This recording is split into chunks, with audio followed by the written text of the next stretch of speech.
the library. I would spend 1 or 2 hours at the library doing my homework. And is helping kids achieve the same success. I want to thank the Kiwanis Literacy Club and the Literacy Club Foundation for putting on this wonderful gala, and thank you for your partnership in providing books to the children of our community. For many Angelenos, the security of a steady income has gone away, and food insecurity persists citywide. Fortunately, there are a myriad of organizations and volunteers still coming to the aid of their neighbors. Channel 35 was there when Team Cedillo, CCNP, and the American Red Cross brought groceries, supplies, and PPE to their weekly community giveaway.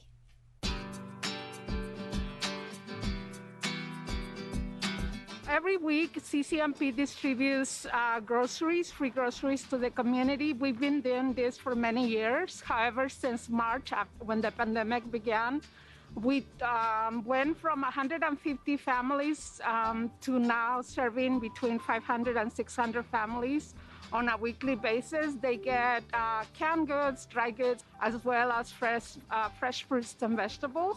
Today, what is special about it is that we have partnered with the Red Cross in providing hand sanitizer and also face covering, as long as information that is very important for the community. So the Red Cross is here today to give information regarding COVID safety. This is a high-risk neighborhood, and we want everyone to have the crucial information to keep themselves safe. Well, the council member's highest priority is safety of everybody, but at the same time, he understands that there is a big need for food. There is a big need for masks. There is a big need for simple hygiene products as well. Venimos a recibir la ayuda que nos da CCNP, darnos comida todos los jueves. Y bueno, pues es algo que nos ayuda muchísimo y estamos muy contentos y agradecidos por esto que están haciendo con nosotros, ¿verdad? Es algo que beneficia en esta crisis que estamos pasando. Some of the challenges is people are afraid to learn more about what's going on. They think that turning a blind eye to things will just make everything better. But actually, in reinforcing what is right is encouraging people to take that step to wear a mask wherever they are, and also teach others in their family and neighborhood what to do. O sea, nos protegemos mucho. Tratamos de, nadie nos visita, salimos lo menos posible y usamos las protecciones. Lately, this community has had a higher rate of infection. So we're trying to bring other resources so that our community can be prepared to ensure that they're taking care of themselves. Even before COVID-19 hit, parts of Council District 9 were identified as food deserts, urban areas where access to fresh produce is scarce. Well, Northgate Markets is working with Councilmember Curran Price to bring fruits and vegetables to these communities. Take a look.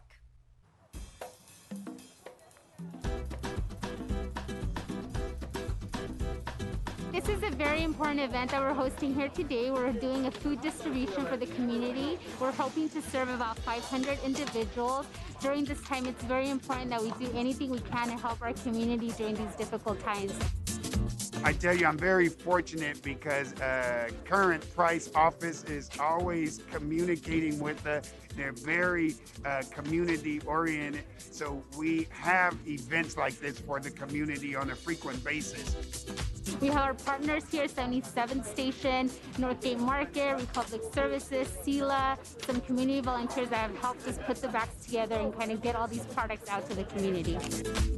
As a donation from Northgate Market, they donated 100 bags to the students here at South Park Elementary School. And the bags include notebooks, rulers, pencils, crayons, and glue sticks as we get ready for the upcoming school season. So one of the big things we have today is obviously fruits and vegetables. Our district is a food desert, so it's hard to find fresh fruit. So we have fresh farm boxes that were provided to us by SELA. We have chicken, we have fresh eggs, we have tortillas for the community donated by Northgate. So it's a lot of fresh food that families can take back and prepare healthy, delicious meals. Oh, es una muy buena, gran ayuda para ahorita que estamos en estas condiciones de la pandemia. y es muy beneficiado todo lo que venga en ayuda. También quiero recordarles durante este tiempo de hacerse el examen de COVID-19. Nuestro distrito tiene varias locaciones como el Kedron Community Health Center, St. John's, Exposition Park, donde pueden hacer una cita y tomarse el examen.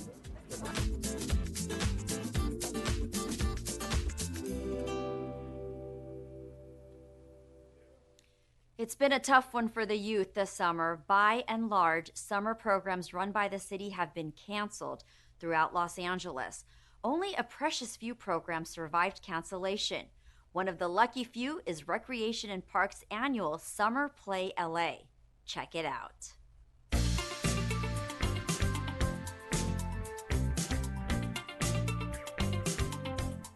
We are at Bellevue Recreation Center in the Silver Lake area of Los Angeles, and what we have here is our Summer Play LA camp. The first day of camp, the kids are just so excited to be with other kids, socializing after being indoors for so long. I remember we gave them a hula hoop to play with, and they played with that hula hoop as if it was the best video game ever. Camp is pretty fun. It's just nice to get outdoors during this whole pandemic. Any type of socialization they get with each other, kids their own age, is very important. A lot of the children were isolated in the homes, and this is based on their conversations with us. So to be able to come out and, do sports and different activities that they normally do, it brought a sense of normalcy for them. I think it's really important that we give kids a fun time, especially maybe during hardships that their families are going through, or maybe just times that they're not used to. So I think it's good to give them a little bit of normalcy. The best thing about it is that they're finally outdoors. Many of them, when they came in, they were really just frustrated like all of us, and they wanted to get out and enjoy the park. Well, since of the COVID, we have to wear masks and do social distancing, but we still do a lot of fun games and do fun activities.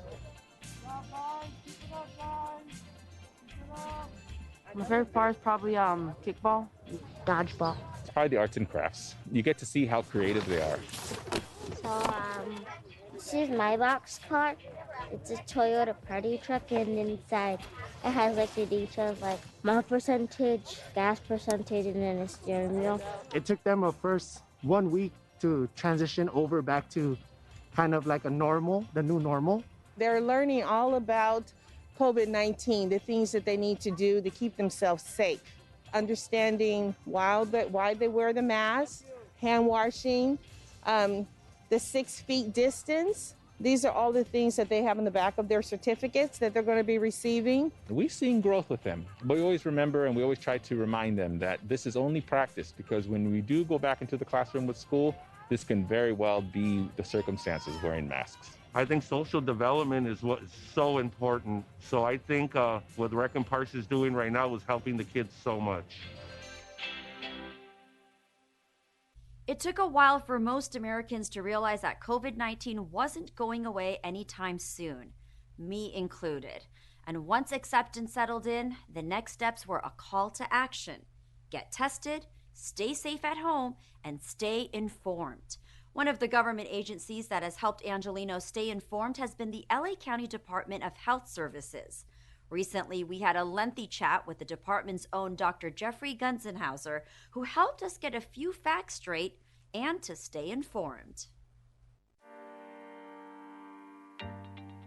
First of all, I'd like to say I think that the residents of Los Angeles County have done a remarkable job in adhering to the recommendations that have been put out. These are things such as always wearing face coverings when you go out, even staying at home if you don't need to go out. Exactly how COVID-19 started is still something being investigated. We do know that COVID-19 is a coronavirus, are common in certain other species or animals, including snakes and a variety of other animals around the world.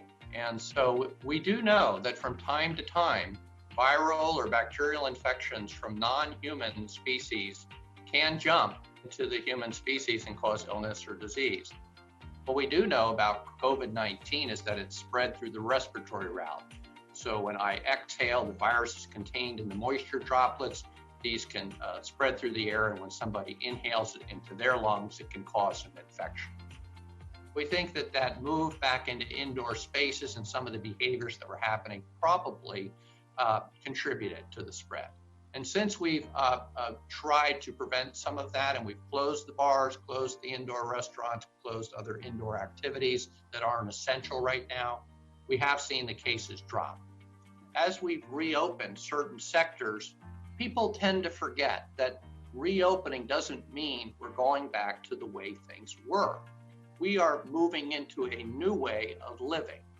I think that the pathway to a vaccine is about as good a place as it could be. Back at the beginning of the year when people were talking about vaccines, but the truth was that within a month or two, there were already what are called phase 1 trials.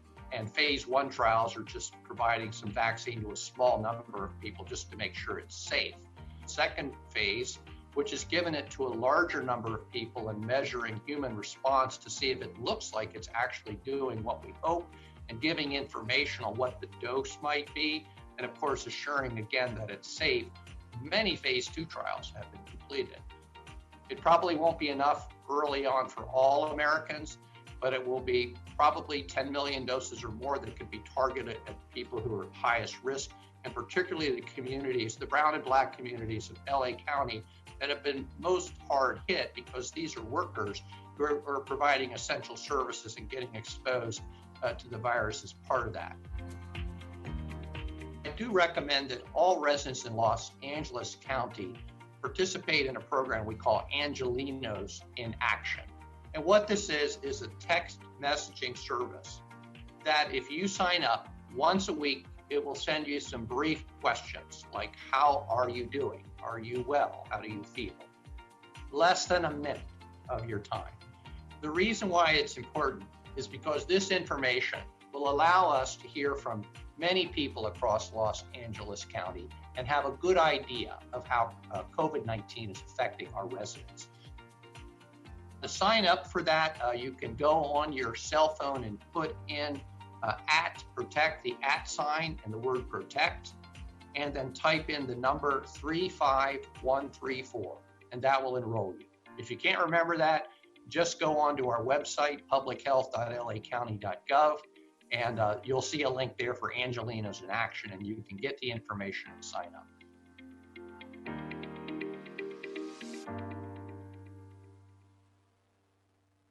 Check out the Sony Pictures Drive-In Experience. Learn about the glory and wonder of stained glass, and Outfest 2020 goes online and drive-in. All this next on Virtual Things to Do.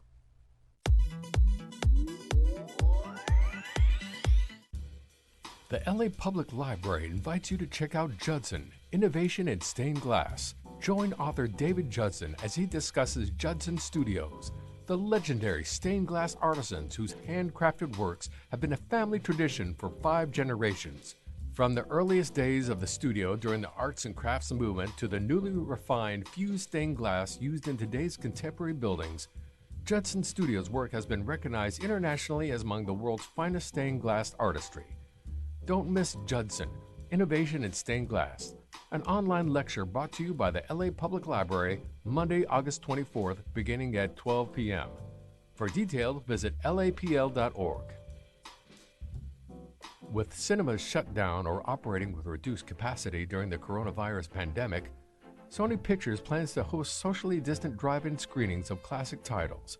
The makeshift drive-in will be erected in the Thalberg parking lot on the historic studio lot, and will start showcasing library titles like Ghostbusters and The Karate Kid on its studio lot. The Sony Pictures Drive-In experience will screen on Friday, Saturday, and Sunday nights beginning August 14th. The outdoor theater will only host around 75 cars, so act now. The price of admission will be $30 per car. For details and ticket information, visit adamtickets.com. The launch of the 2020 Outfest Los Angeles Film Festival is here. Watch all 160 films, including 35 world premieres, filmmaker and celebrity conversations, and live events for one low price over 11 days on Outfest's ultimate streaming destination. Watch from wherever you are in the U.S. and take in our most diverse slate of LGBTQ films yet. With more than 70% of the films directed by women, transgender, and POC filmmakers. And not all the screenings will be virtual. We have a series of drive-in screenings lined up for you with Outfest LA Under the Stars. Experience 2020 Outfest. Tickets will be open to the public on Friday, August 14th. For more information, visit outfest.org. And that's a look at some virtual things to do. That's it for this edition. I'm Rasha Goel. From all of us here at LA This Week, thanks for joining us. A reminder that you can catch us online at lacityview.org. We're also on Facebook, Twitter, and YouTube, so make sure to check us out. See you next time for more LA This Week.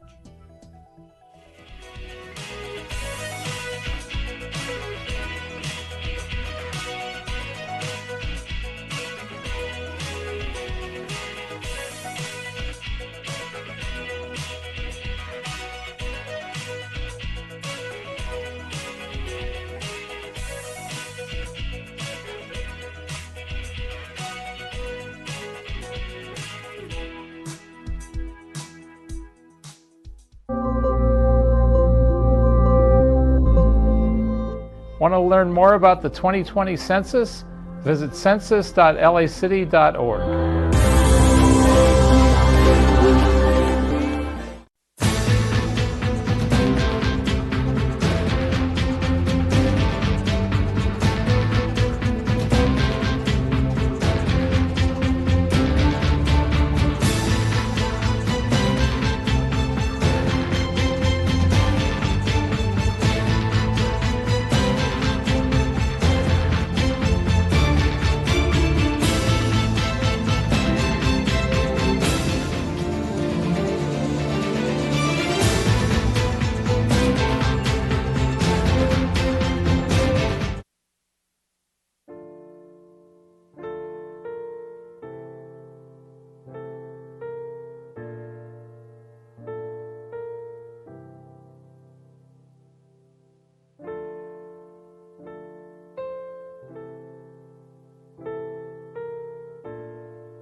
Okay, good morning and welcome to the Los Angeles City Council. Today is Wednesday, August 19th. I am Nuri Martinez, the President of the City Council. Madam Clerk, please call the roll.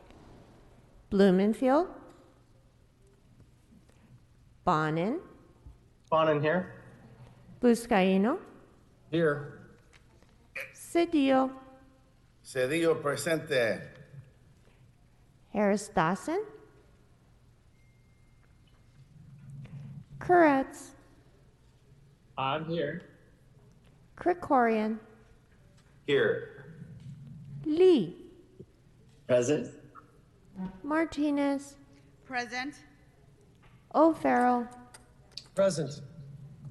Price. Present. Rodriguez. Here. Rue. Here.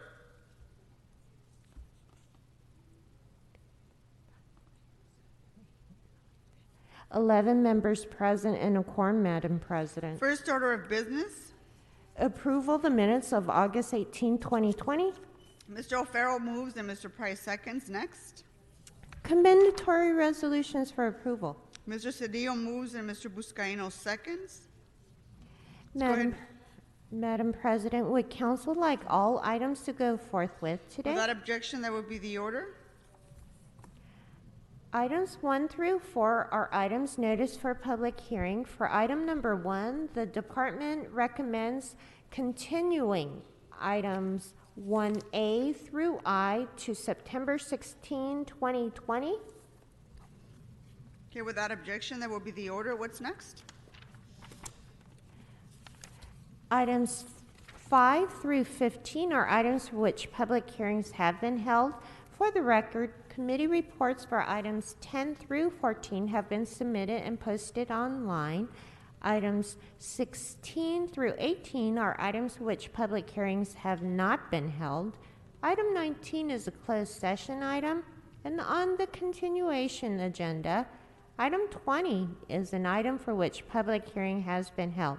10 votes are required for consideration. Okay, without objection, those items are now before us.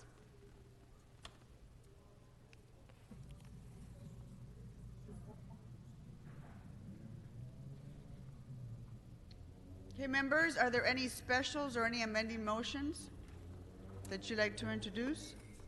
Mr. Harris Dawson?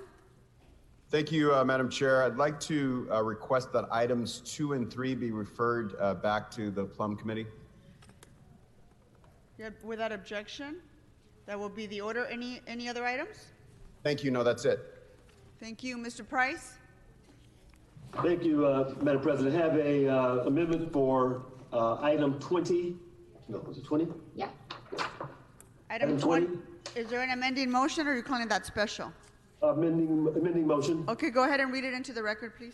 Okay, I move that the City Council instruct the Chief Legislative Analyst to request the California Attorney General to conduct an independent review of the fatal shooting of Daniel Hernandez by an LAPD officer in the Newton Division on April the 22nd, 2020. This is amending what? I'll second that.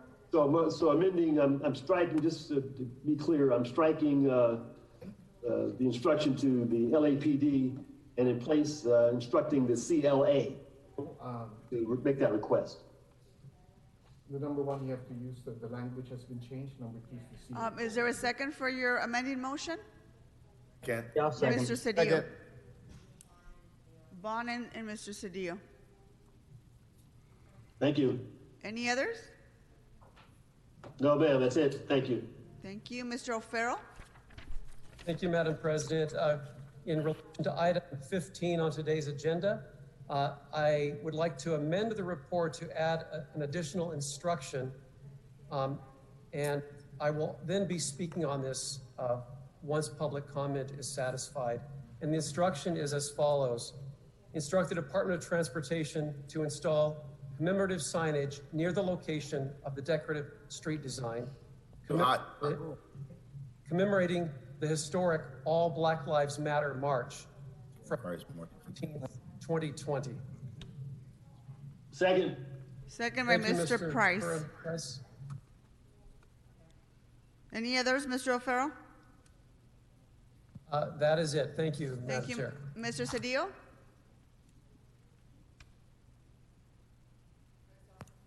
Yes, Madam Chair, thank you very much. This is an amending motion. It's at some length. I will try to be short on this. This is for item number 5, Thank you. Go ahead. which is the amendments. Yes, go ahead. Read them into the record for item number 5. For item number 5, we move to adopt a revised recommendation number 1 as provided below. And that is 1, authorize the $1 million allocation in the fiscal year 2020-21 adopted budget for a 1-year extension of the Los Angeles Justice Fund from July 1st, 2020 through June 30th, 2021 to allow grantees to continue to provide legal representation services to new and existing cases. And this is a directive for the CAO. Number 7, authorize the CAO to negotiate and execute an amendment to the agreement with CCF for continued implementation of the Allied Justice Fund for a 1-year term effective July 1, 2020 through July 30th, 2021, in the amount not to exceed $1 million dispersed per a permanent payment schedule in accordance with the scope of work, reporting requirements, and program deliverables as outlined in the amendment, subject to the availability of funds, compliance with city contracting requirements, and the city attorney as to form and legality. I thank you. Second. Is there a second? Second. By Ms. Rodriguez. Mr. Cedillo, can you send your amending motion via email to staff, please? Being sent. Thank you. Any others? No others? Mr. Krikorian? Thank you, Madam President.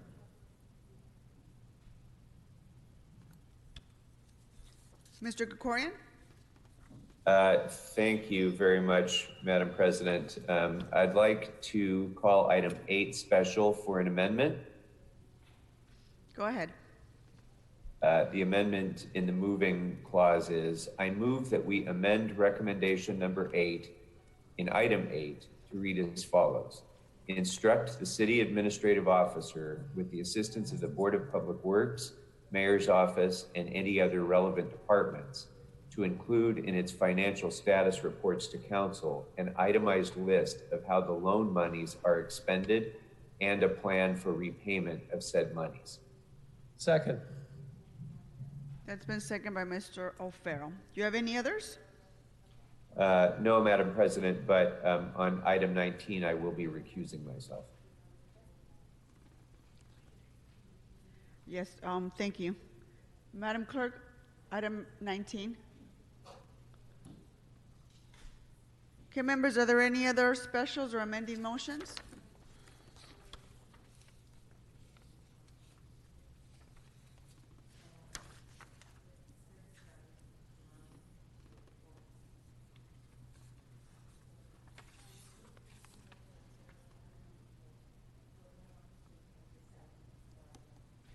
Okay, members, we're going to go ahead and vote on items that public comment has already been satisfied. Madam Clerk, let's go ahead and vote on items 6 and 7 and items 9 through 14. Let's go ahead and open the roll. Oh, I'm sorry, Mr. Koretz? Yes, I have a special I'd like to call item 9 special. Item 9? Yes, thank you. Do you have an amendment to item number 9? I'm sorry, I just wanted to call that one special. And not, Okay, so Madam Clerk, we're not gonna vote on that yet.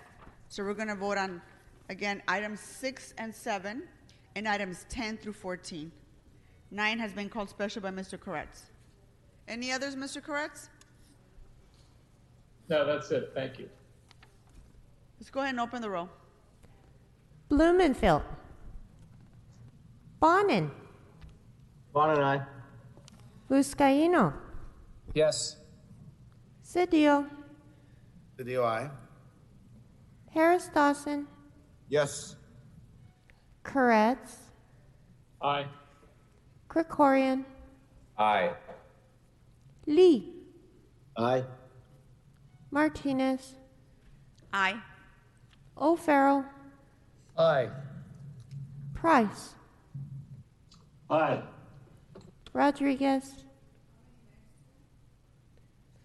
Aye. Rue. Yes. 12 ayes. These items are adopted. Okay, Madam Clerk, go ahead. We're going to go ahead and take public comment. Go ahead and read in the call-in information for anyone who wishes to speak on any of the items before us this morning. Go ahead. As indicated on the agenda, members of the public wishing to offer public comment should call 669-254-5252 and use meeting ID number 160-535-8466 and then press pound. Then press pound again when prompted for participant ID. Once admitted into the meeting, press *9 to request to speak. Again, call 669-254-5252 and use meeting ID number 160-535-8466 and then press pound. Then press pound again when prompted for a participant ID number. Once admitted into the meeting, press *9 to request to speak. Okay, Mr. City Attorney, go ahead and explain our speaking rules to the members of the public, please. Yes, thank you, Madam President. To members of the public calling in, when it's your turn to speak, please state which of the agenda items you'd like to speak on. You have 1 minute per item to speak, up to 3 minutes total, and 1 minute for general public comment if you wish. Please take your items before offering general public comment. We will tell you when your time is up. When speaking on the agenda items, you must be on topic. Our goal is to get through as many speakers as we can. If you're not speaking on topic, or if we can't tell whether you're speaking on an agenda item, you will get one brief warning from me or the President. If you do not immediately get clearly on topic or again stray off topic, the President will cut you off and you will forfeit the rest of your speaking time, and we will move on to the next speaker. We'll take 30 minutes total of public comment, and the items open for public comment are 1, 2, 3, 5, 8, 9, and 15 through 20. Finally, for members of the public calling in to speak, as soon as you hear someone address you, you are live in the council meeting. If you're also listening on another device or Channel 35, please turn down the volume on those devices immediately. There's a time delay between the live meeting and the broadcast, and if you listen on those other devices, it will cause a lot of confusion. Thank you, Madam President. Thank you, Mr. City Attorney. Okay, let's go ahead and take the first speaker. Please state your name and the item you'd like to speak on. Hi, yes, this is Richie Sergenko from Sunrise Movement LA and the People's City Council. I'll just start it off with general public comment, no items. You have 1 minute. Go ahead. Great, thank you. I honestly wonder what you guys do for a job. It's August 19th. I'm sure you've read the reports that hundreds of thousands of people are going to be evicted in the coming weeks when the eviction moratorium runs up and the eviction courts reopen again. And it's going to become a public health crisis. And we already have a substantial unhoused population in Los Angeles, which you all have, guided to this point during your tenures as city council members. And it's going to become substantially larger as we move forward. So I just wonder, what is going on? What are you guys doing to fix that problem? And then also, we're calling to defund the police. But yet Monica Rodriguez is taking pictures with the cops outside the public library. It's what are you guys even doing? Do you care what we say? Do you care what the people that you represent say? Honestly, these are questions that you should ask yourself at home. Thank you. Your time is up. Thank you. No. Let's take the next speaker. Please state your name and the item you'd like to speak on. Yes. Thank you. It's Eric Previn, and I'll be speaking on all of the available items, and then I'll also deliver a general public comment. And before I begin, I'd just like to say that these remarks are protected by the Constitution, so I don't want any harassment. Mr. Previn, Hold on for just a second. You've got 3 minutes for all your items and 1 minute for general public comment. Go ahead. Okay, thank you. Well, first of all, I'm very excited to see some recognition for Black Lives Matter, the commemoration item 15 that I think O'Farrell is looking closely after. What I would like to ask of Melina Abdullah, who I note also experienced that unfortunate, she's the co-head of Black Lives Matter, so this is totally on point. And she was, had some people show up at her house, and there was a sense that there was some, I forget what they call it, but somebody may have called us. The point is this, is she supporting Holly Mitchell for supervisor? Because if she's supporting Herb Wesson, I think that there's a real disconnect between the whole feeling of what... So, Mr. Previn, I'm not sure which agenda item you're on. Would you please explain which item you're on and connect up to the agendas, please? It's item 15. Is that kosher or no? I couldn't understand what you said, Mr. Previn. I'm sorry, I said item 15. Go ahead. Appreciate your patience in restoring 15 seconds of time would be appropriate. But I think we've made it clear that Melinda Abdullah should respond to the public about whether or not she's supporting one or the other. And if she's supporting the other, which is Herb Wesson and Marquis Harris Dawson, she's supporting part of the problem. So Paul Krikorian is recusing himself at item number 19, I guess because he feels like he is suing in some indirect way the mayor and the city over the rules. I just, the random recusals is totally inappropriate. We were looking at the Metro recusals, which Bonin and Krikorian also sit on, and they seem to recuse happily here, but they don't seem to care over there. It's very odd, and, it's just another example. Now, number 9, I want to thank Koretz who loves camping and being outdoors and everything wild, including animals. But the protected tree ordinance is also in there next to something called the landmark tree ordinance. Now, landmark trees are very special trees in neighborhoods that need to be protected, like at the Weddington Golf and Tennis in Studio City, where Paul Krikorian is preparing to look away as Harvard Westlake and the people who've given him a lot of money steamroll over a community amenity that is gorgeous and beautiful. And they just finished knocking down some old growth trees at Sportsman's Landing to put up a parking lot mall, which is just appalling. They're going to stick a nice retail environment in there. But it's not what the public really wants, the real public. So I say that in the nicest way. The itemized list that at item 8 includes a lot of construction companies that you will hand pick from. This is a little bit weird, frankly. And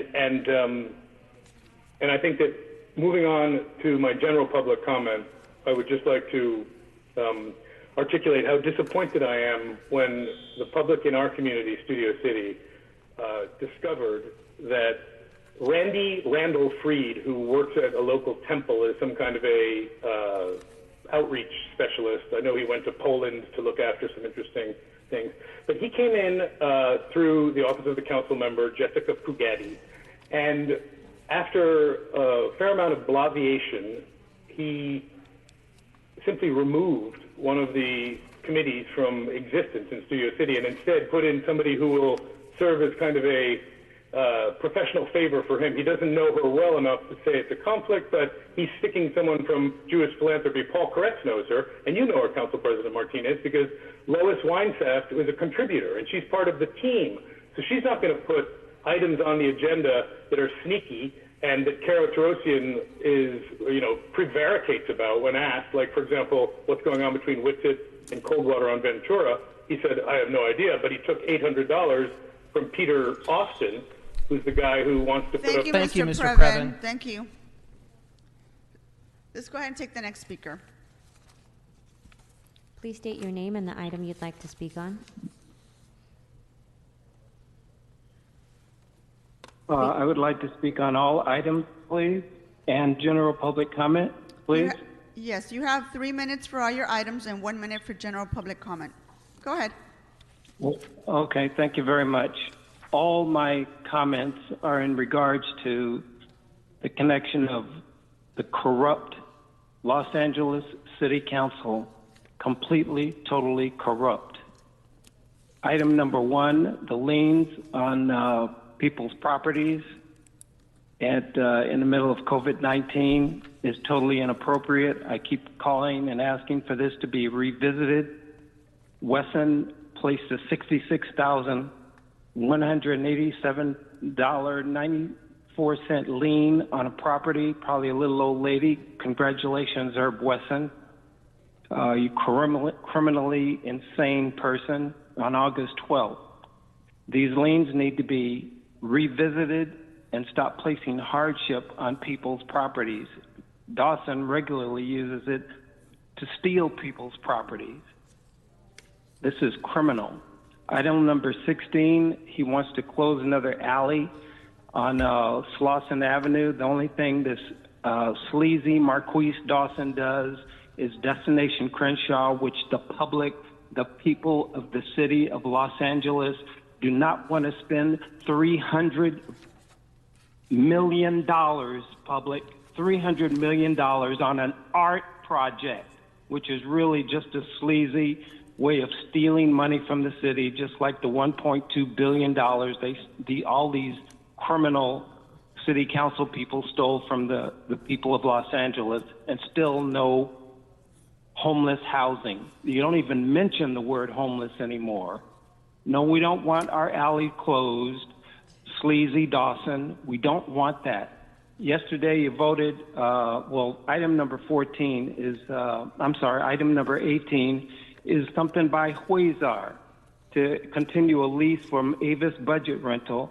All items, all things created by Huizar should be investigated and put on hold. Yesterday, Sleazy Dawson snuck in, approved a 56-story building right in the middle of an investigation, FBI investigation, of Jose Huizar and his sleazy LA City Council corrupt So I dealings think we've with gotten a Herb bit off Wesson. topic. So could you get back on the agenda items that are open for public comment, please? Item number 18, all these facilities, municipal facilities, Avis budget rental car of Jose Huizar. That's what I'm talking about, thought police. Thank you. Item number 15, you people should be, why aren't you in session on Fridays anyway? Damn it, get your asses to work. Item number 15, Black Lives Matter. What hypocrisy. You people couldn't care less about Black lives. I myself have bought police brutality. Sir, you want to move on to your general public comment, please? Yes, thank you. Police brutality of little children, showed you pictures. Not one of you Sambo, Uncle Tom Negroes even came up to me or anyone else and asked, what is this situation about? But when you get your chance to get on television, then you're all for Black lives. This is a bunch of bull crap. Vote trading, public, look up vote trading in the Los Angeles City Council. Out of 5,500 votes, 99% are yes votes. Public, you need to look at it. This is why Huizar and Wesson and Wesson's chief of staff can get away with all the corruption they get away with. It's vote trading. You vote for my project, I'll vote for yours. 99% of the votes are yes votes. So why do they even show up? So they can get their name up on television and act like they care about the people. Thank you, sir. Can I take the next caller? Please state your name and the item you'd like to speak on. Hi, Rob Kwan. I'd like to speak on item 20, item 5, item 3, and general public comment. Okay, you have 3 minutes, Rob, and then your 1 minute for general public comment. Go ahead. Cool. So for item 20, that relates to the Hernandez shooting. I just want to ask how many of you have actually watched the video and appreciated the shooting of itself?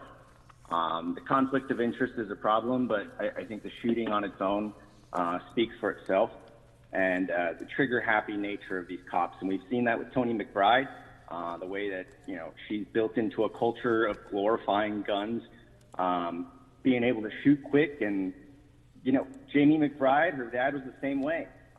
Craig Lally was on Spectrum the other day denying that anybody from LAPD was leaking details about our elected officials, but that's directly contradicted by the fact that Jamie McBride was on Spectrum 2 months ago revealing information about Council President Martinez's security detail.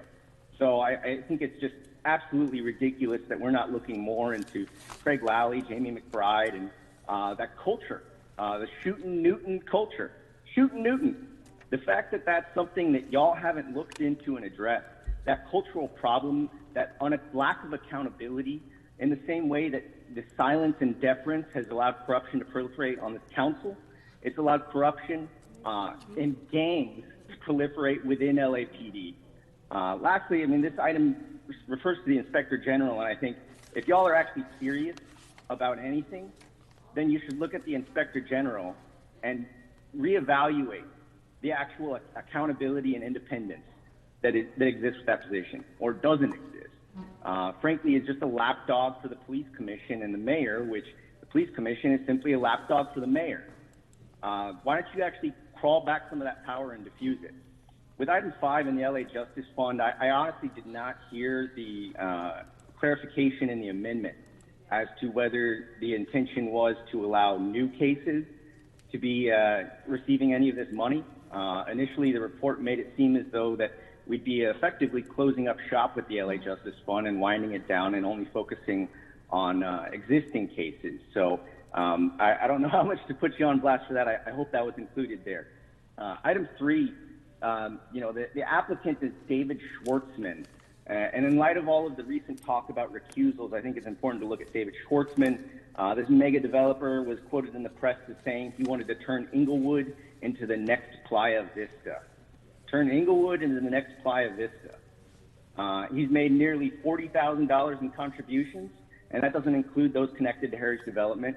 Those $40,000 in contributions include contributions to Council President Wesson's committee to pass public banking.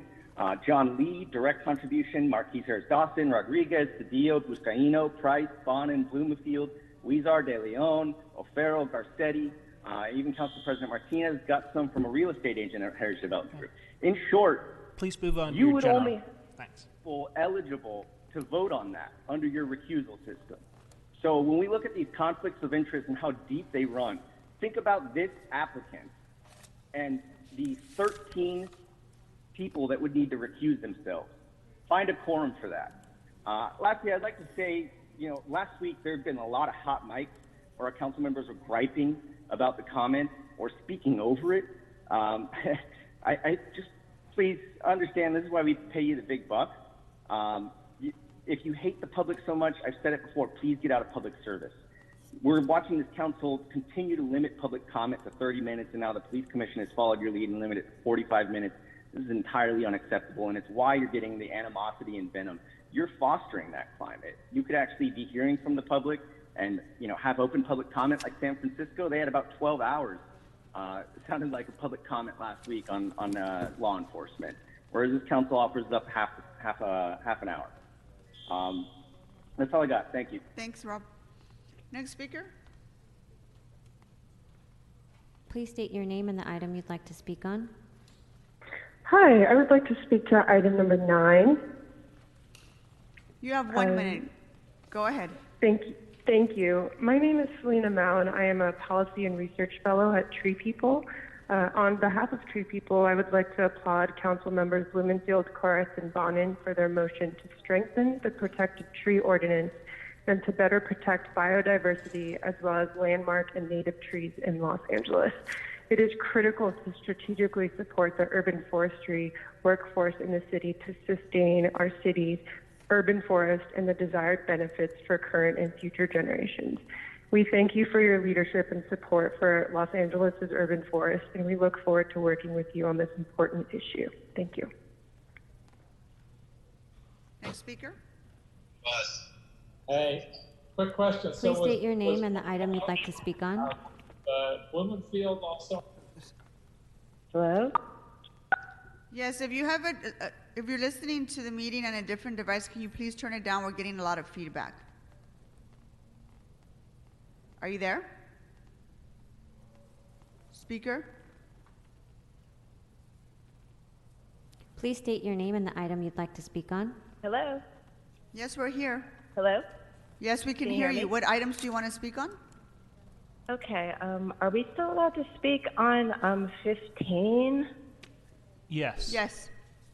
Okay, I'd like to speak on 15 and a general public comment. Okay, you have 1 minute for each. Go ahead.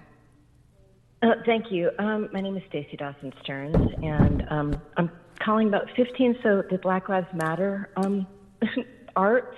Okay, y'all are complete hypocrites. I can't even believe that you would earmark that kind of money for something that you don't believe in. This has already been spoken on by other callers, but I have to underscore it. All right. This is how you care about Black lives. If you need a primer, if you haven't heard enough, defund the police. I'll say it again. Defund the police. Don't keep working in little ways to wiggle that money back to them. We see you, correct. We see you, Lee. We see all of you. Mitch O'Farrell, you should be ashamed of yourself. Your virtue signaling is like the craziest thing that any of us have ever seen. You just slap your name on stuff, but you don't do shit.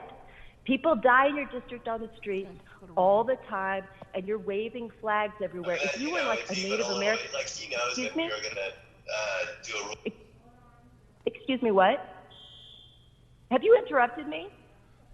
No, Am I allowed there's to continue? feedback coming from your end of the phone. So if you can turn off your device that you're listening to the meeting, we won't get that feedback. And you still have a minute of I'm- general You still have public another comment. minute to speak for your general public comment. I'm sorry. I need to keep going with my comment now. Yes. I don't have any other devices on. Okay, so Mitch O'Farrell, don't claim to be a Native American if you're literally going to cut off water at Echo Park during a heat wave, okay? That's not cool. Indigenous people don't do that to each other, bro, okay? So I'm going to move on. I want to talk to you guys about what your jobs are.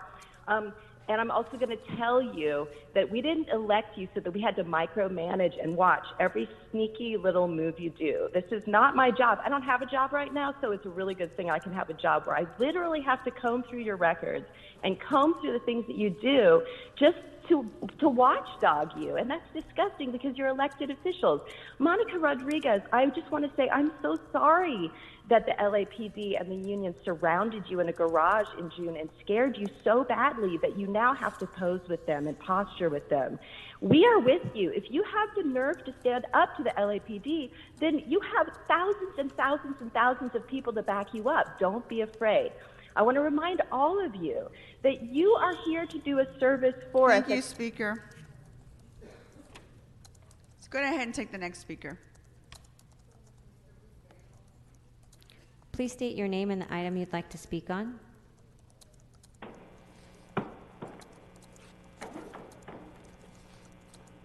Please state your name and the item you'd like to speak on.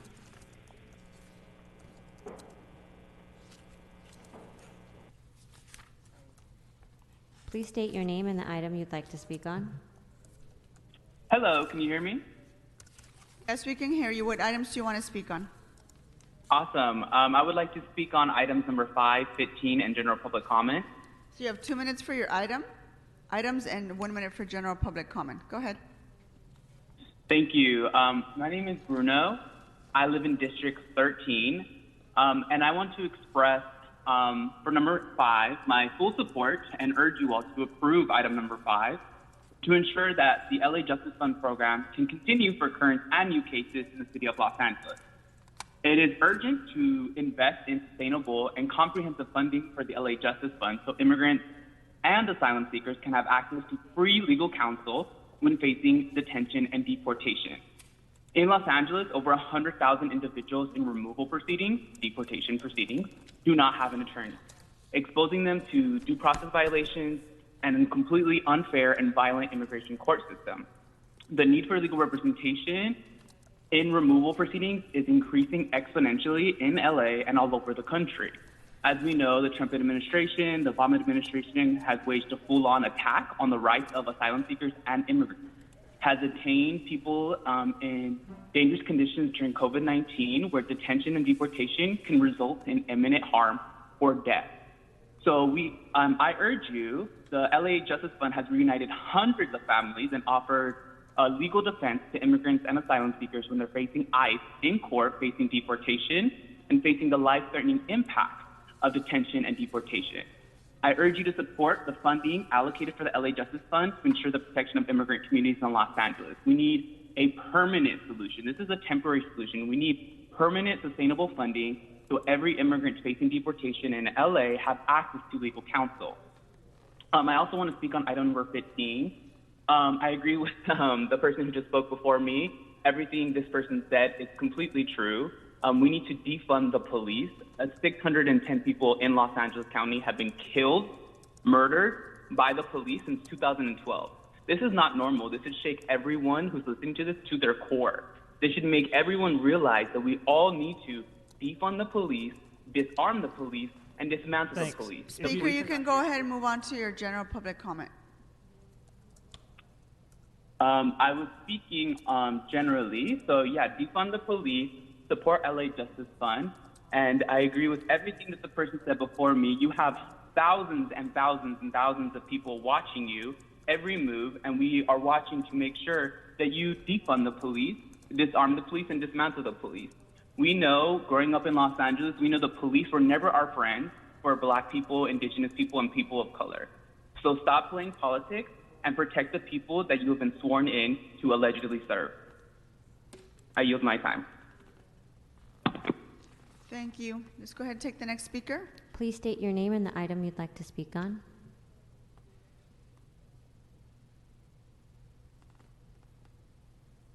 Please state your name and the item you'd like to speak on.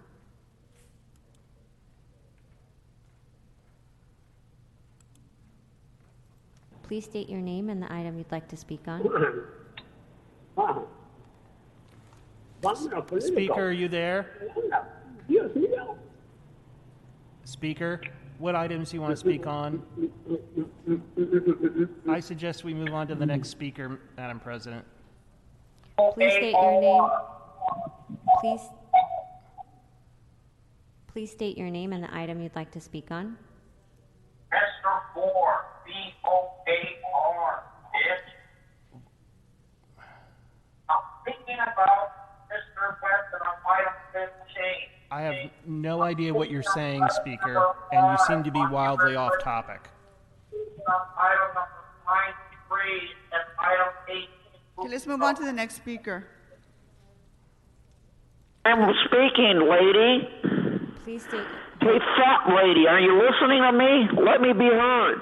Please state your name and the item you'd like to speak on. Mr. Boar. Mr. Boar. Hello? What items do you want to Mr. speak on? Boar. Hello, Mommy? It's me. Please state your name and the item you'd like to speak on. Hi, can you hear me? Yes, we can hear you. What item do you want to speak on? I think we're good. I would like to speak on item number 5. My name is Sarah. My pronouns are she, her, hers. I am writing to express my full support for and urge you to approve item number 5 to ensure the continued operation of the Los Angeles Justice Fund for current and new cases in the city of LA. I urge you to approve this item, including supporting language to ensure the increased flexibility to serve all eligible cases, current and new, which also ensures increased efficiency and use of funds to maximize the benefit to our immigrant communities. Amongst the many challenges that the immigrant community faces because of COVID-19 is the fact that they are still being sent to inhumane and medically unsafe detention centers. Additionally, nearly 70% of immigrants in detention are unrepresented. Without a lawyer, immigrants win their cases only 6% of the time. That is why I am urging City Council to take a stand today with all of us and fight for legal representation for LA immigrants when it matters most. Thank you, Mayor Garcetti and Council Members Cedillo, Bonin, and Krikorian for your continued support for LA's immigrant community. Your decision to approve funding today will provide a critical legal safety net that will save the lives of hundreds of families. Thank you, Speaker. Let's take the next speaker. Please state your name and the item you'd like to speak on. Yes, this is Rabia Sen with Esperanza Community Housing, and I'm speaking to item number 5 and to general comment, both of which comments are about pieces that are needed to ensure a just recovery from this pandemic. On item number 5, we urge you to approve this to ensure, as the previous speaker said, the continued operation of the LA Justice Fund, including supporting language to ensure the increased flexibility to serve all eligible cases, current and new. This actually increases the efficiency in the use of funds and also maximizes benefits to all immigrant Angelenos. As you've already heard, LAGF, it's been critical in responding and spearheading efforts to mitigate the draconian and inhumane policies of the Trump administration. LAGF attorneys and advocates have been there even through this pandemic. They have been on the front lines. They have provided and can continue to provide support and respite.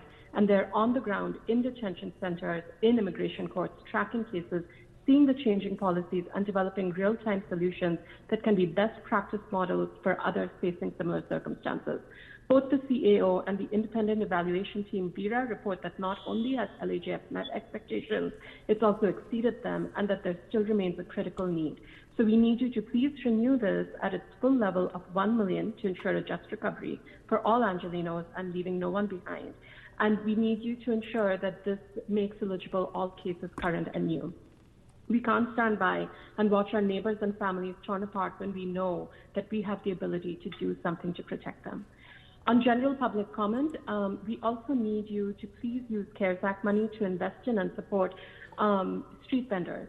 In June, Council members Cedillo and Rodriguez both introduced a motion to allocate $5 million of these funds for street vendor equipment to support street vendors in complying with DPH regulations and COVID protocols. The committee that needs to approve these funds is meeting today, and it hasn't been included on the agenda. When we talk about a just recovery, we need to ensure that we don't leave anyone behind. So we need this investment, because without it, street vendors will continue to be criminalized for vending without appropriate equipment. They fought Thank you. so hard. Thank you, Speaker. Please state your name and the item you'd like to speak on. Hi, this is Casey Wasserman, and I'm calling on public comment and number 5. Here, you have 1 minute for each. Go ahead. Hey, I've been having some trouble getting through to you guys. If anyone doesn't know, I'm a super agent Casey Wasserman, and I'm the LA 2028 Olympic Organizing Committee Chair. It's really good to talk to you guys. I've been having some trouble getting through to your line.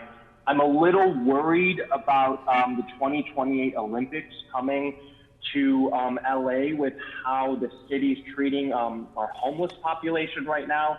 I know that Olympics usually displace millions of people, and you know, I know we talked in our backroom deals about homeless people and how we're going to sweep the streets, but we're doing it a little early, you guys. We're supposed to be doing this, you know, in a couple of years, and we're doing it a little bit early. Mitch O'Farrell, if we can't really even run a website well, you know, today's Homelessness and Poverty Committee, my assistant told me that it's not even posted online.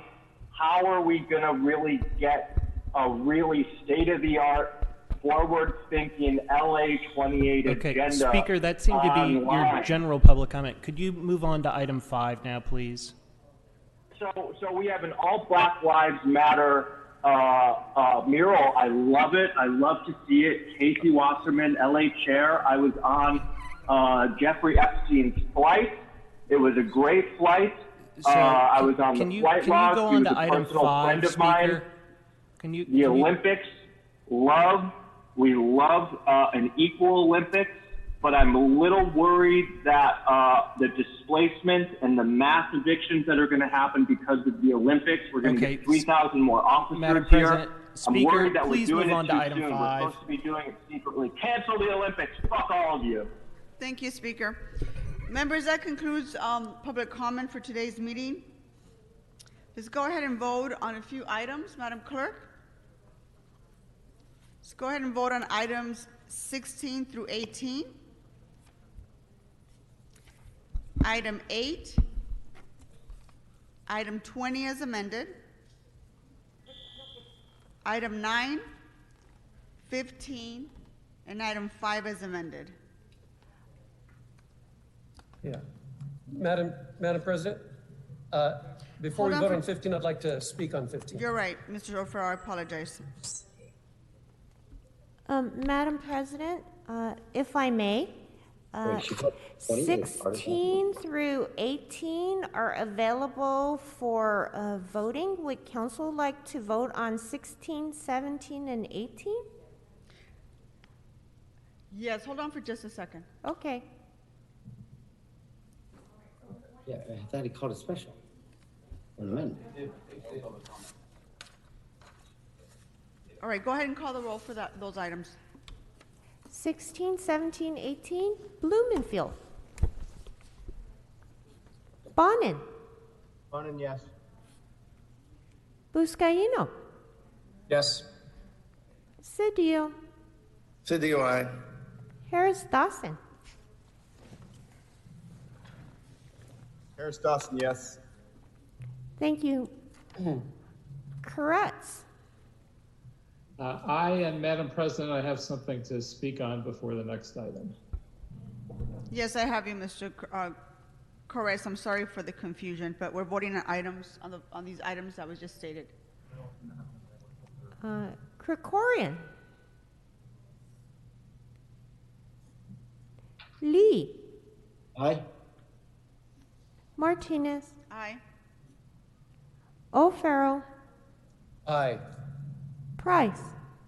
Aye. Rodriguez. Aye. Rue. Aye. And back to Mr. Krikorian. Aye. 12 ayes, those items are adopted. Okay, let's move on to items number 8 and number 20. Let's go ahead and vote on those items as amended. Madam President, I'd like to call item number 20 special. I thought that was called special by Councilmember Price. He made an amendment, an amending motion to item number 20. Can we just vote on item number 20 separate? Yes, but we're voting on items 8. Let's go ahead and just do 8 so we can give you your time to speak on 20. Yes, Madam President. This vote is for item 8. Blumenfield. Bonin. Bonin, aye. Buscaino. Aye. Say your stupid name.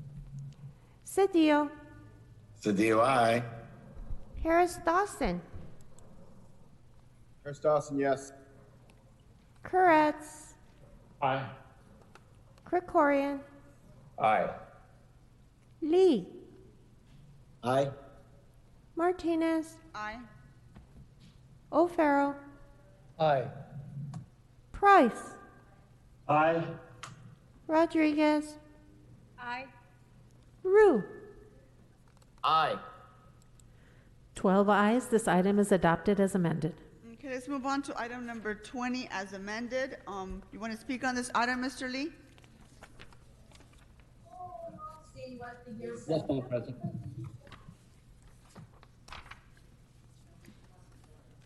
Oh, okay, I thought you wanted to speak on this item. So let's go ahead and vote on item number 20 as amended.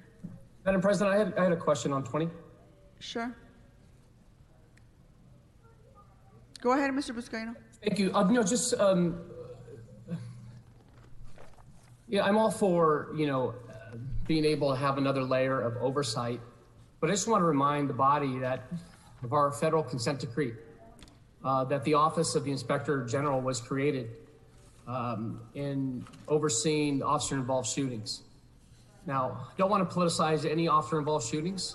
If it deserves an added layer of oversight, such as, sending shootings to attorney generals, I struggle with it. So I just want to make sure that we're not setting precedents to picking and choosing which officer-involved shootings we should be sending to the attorney general. In fact, let's be reminded, this is why we have an Office of Inspector General. It's an independent office that oversees officer-involved shootings. In fact, let me read page 66 of the federal consent decree. The Inspector General shall be notified in a timely manner of all categorical uses of forces and be entitled to be present at his or her own discretion as an observer on all categorical use of forces rollouts. The Inspector General shall report to the Commission, which is, let's be reminded, it's a civilian oversight commission, in the event So they're talking about item 20. general's observations at the scene of an incident raise issues regarding conformance with LAPD policies, procedures, and the requirements of this agreement. So again, it's important for us to recognize that the LAPD is the largest reformed police agency in the country. And if we pick and choose which officer-involved shootings we send to the Attorney General, we take a step backwards. So I struggle with this item, and I just wanted to make my point clear. Thank you, Mr. Buscaino. Mr. Lee? Thank you, Madam President. I just want to echo Councilman Buscaino's sentiment. You know, the oversight, the police reform advocates have been asking for across this country are procedures that we actually have in place here in Los Angeles. We have a civilian inspector general. We have a civilian board of police commissioners. And I just asking my colleagues today to just allow the system that advocates have fought so hard for across this country investigate this matter. And moving forward with this today, I feel just kind of challenges this process and opens the question to why other police officer-involved shootings are also not referred to the Attorney General. So I just hope we will allow the civilian members that we have empowered to investigate these matters be allowed to go through that process before we reach out to any other government entity. So colleagues, I just ask that you consider this and not undermine those reforms that we put in place over the last couple of decades. Thank you, Madam President. Mr. Lee. Mr. Krikorian? Thank you very much, Madam President. And I recognize that there may be some unique aspects about this case, but I also share a lot of the concerns that have been expressed by Mr. Buscaino and Mr. Lee about politicizing the civilian review process of any use of force, especially officer-involved shootings. And we have a process that's in place. That process is only just beginning in this particular case. I don't think there's any evidence before us that there's any reason to be concerned that that process is not going to take place as it normally would according to our ordinary process.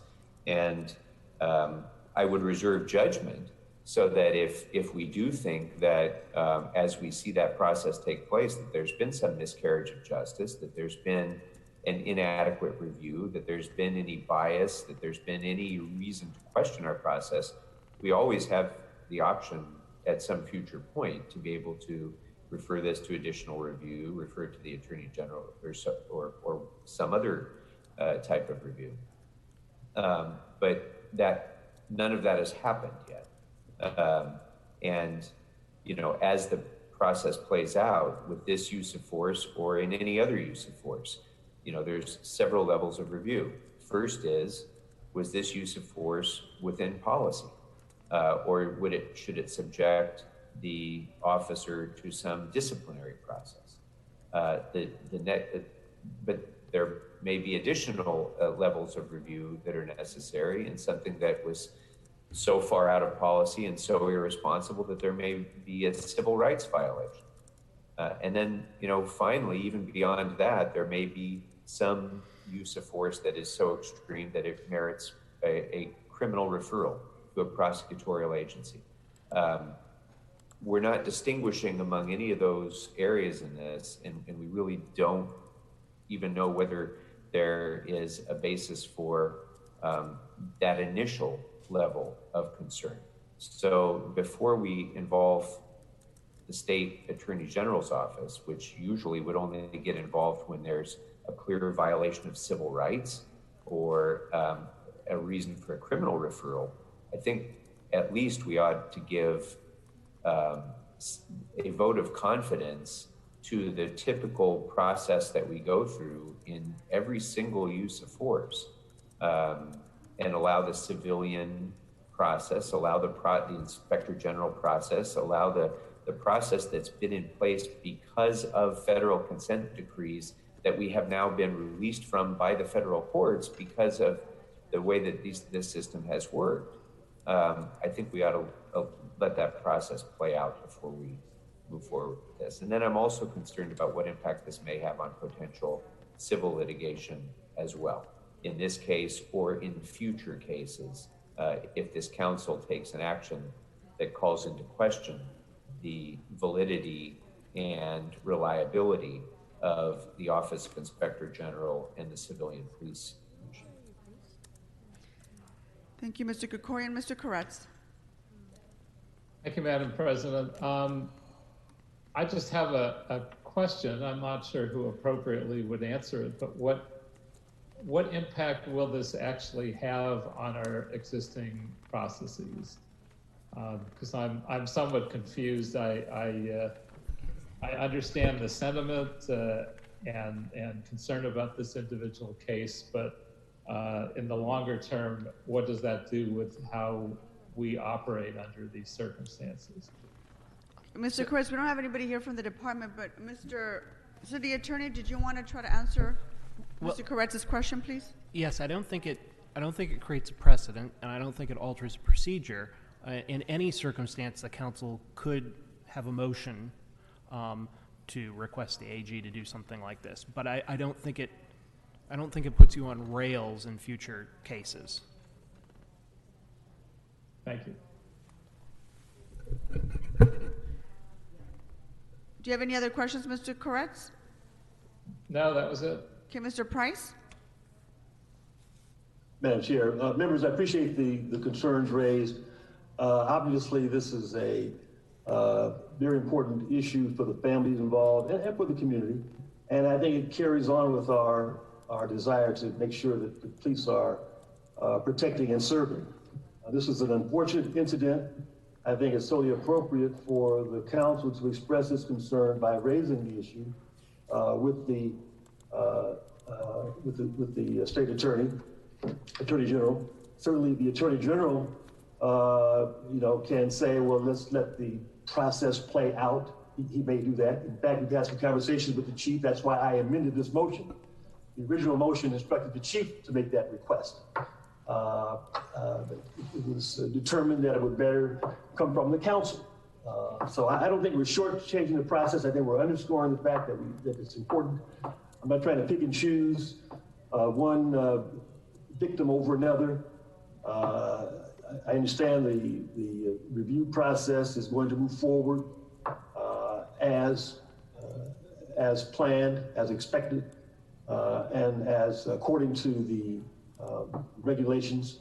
But I think this makes a statement that we are also watching, we are also concerned, and we want all resources brought to bear, not just on this case, but other cases as well, where there may be misconduct and there may be need to prosecute. But we're not making that determination now.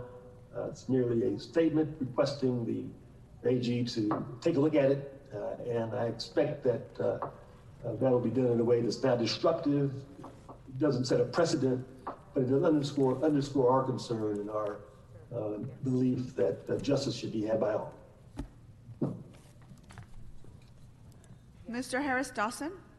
Thank you, Madam Chair, and thank you, members who've spoken on this issue. I think it's an important point of deliberation for this body, and I think there are a number of concerns that should be registered. I think, especially Councilman Price, for bringing it forward. I want to register a point of concern as well, and that is that we're in a time period where all policing in the United States is on trial, all of it. So for us in Los Angeles to hold up a banner and say, well, we have a consent decree and we're, superior to these other places, that is true, except for the whole thing's in question. And I think anytime the public sees us shield law enforcement from examination that by the way, that any regular citizen is subject to at any point, when they see us shield them from that examination, it makes it appear as if there's something to hide.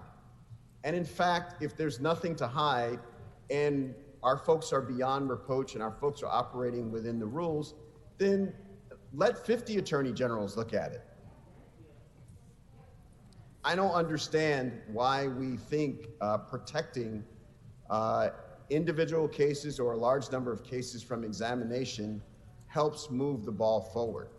It's just hard to imagine that that's the case. It's not as if the California Attorney General or any Attorney General in the entire United States has a track record of illegally convicting officers or charging officers in officer-involved shootings. No one has that record, not one, especially not ours here in California. And so I'm not afraid to have the Attorney General of this state or any other state look at the actions of our police department.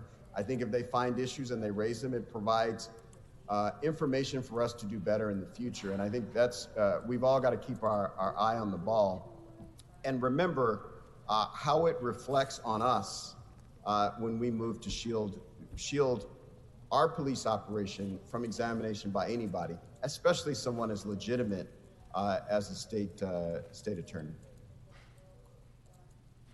Mr. Cedillo?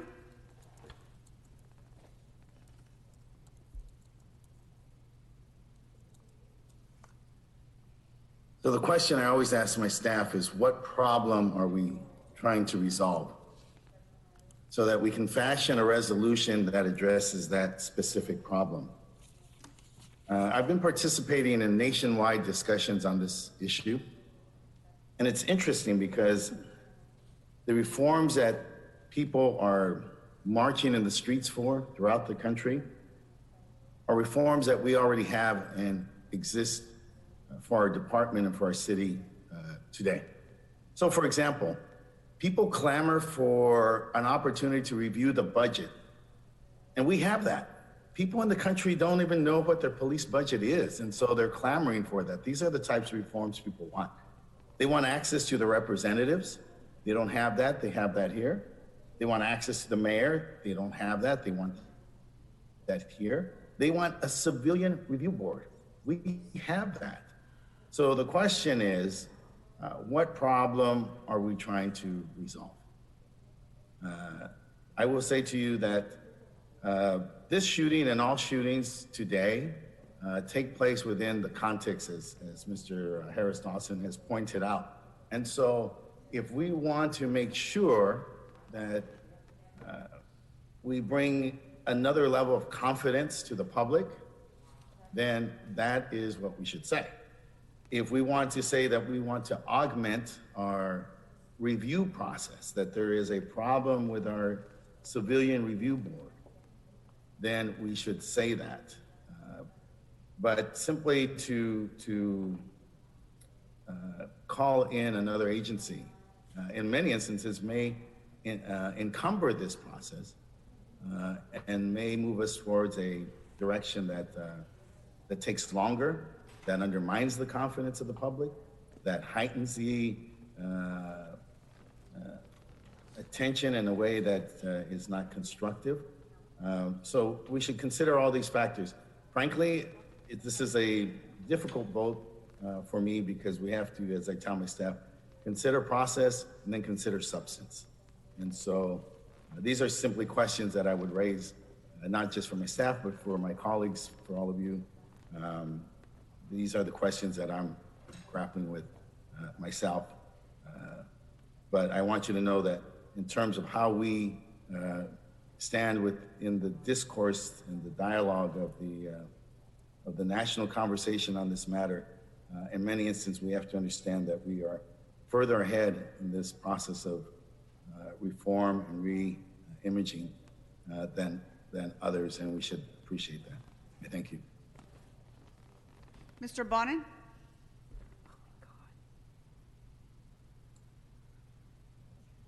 Thank you, Madam President. I just wanted to chime in very briefly to support Mr. Price's motion and to underscore and applaud particularly Mr. Harris Dawson's comments on this and the need for it. You know, as Mr. Harris Dawson and as Mr. Cedillo both talked about, there is, despite what reforms have happened, despite what reforms exist, the public has considerable concern and deteriorating confidence in policing across the country and in Los Angeles. As Mr. Harris Dawson said, policing everywhere is on trial or under the microscope. And as we have this discussion today, the LA Times had a story this morning on page B3 about investigations, internal investigations in LAPD almost always finding that there is no merit of claims against officers. Of 734 complaints alleging biased policing in 2019, 0 were sustained. As the Times notes, that continues a pattern of the department finding no such complaints valid after sustaining none of 494 such complaints in 2018 and none of 514 such complaints in 2017. When the public is faced with statistics like that, saying that there are no valid incidents of biased policing in the department, they cannot find the system we have credible. And so we have implemented the consent decree, and that is a tremendous thing, and it was huge progress. But it's a path towards progress that we have to keep walking down. And we need to do whatever we can to improve, and we need to do whatever we can to instill and build public faith in the process. And so I support this motion today, and I thank Mr. Price for bringing it forward. Thank you, Mr. Bonner. Mr. Krikorian? Thank you very much, Madam President. And first, let me respond to Mr. Koretz's question about impacts that this may have on our investigation. The answer is none of us has the first idea, because we haven't had a report back from the CLA. We haven't had a report back from the PD command staff about how this impacts. We haven't had a report back from the city attorney. And as the members of the Budget and Finance Committee know from experience, and probably the members of the Public Safety Committee as well, we often see it happen where we think that there should be some disciplinary action that's been taken against an officer. And the answer that we get is, well, that process hasn't been able to proceed because there's a civil lawsuit, there's an investigation underway by some other agency, and so on. And so the disciplinary action against that officer that we all think is common sense has been delayed or prevented because of other overlaying investigations. We've seen that time and again. And as we sit here today and we think, well, what's the harm in referring it to the Attorney General? Not one of us knows. So let's not characterize this as being something that is intended to shield officers. It's actually I respect the historical context of the moment, Mr. Harris-Dawson, that you've cited, of course. But let's not recharacterize this very specific issue that's before us as some effort to shield officers. I think the members of this council are engaging in a substantive debate about what's best for this city. And shouldn't be politicized in those sorts of terms. And Mr. Bond, in your reference to these other disciplinary complaints that have been made, you well know from our service in the Budget Committee how often it comes up that there's a lawsuit against the city for a use of force where the police commission, the Civilian Police Commission, has found, nope, that was out of policy. It happens all the time. Every week we have something like that. So to suggest that an unrelated set of issues that are reported in the LA Times has to do something to do with an officer-involved shooting or a use of force is, I think, not being fair to this debate either. So this is a discussion about whether a particular significant use of force resulting in a terrible shooting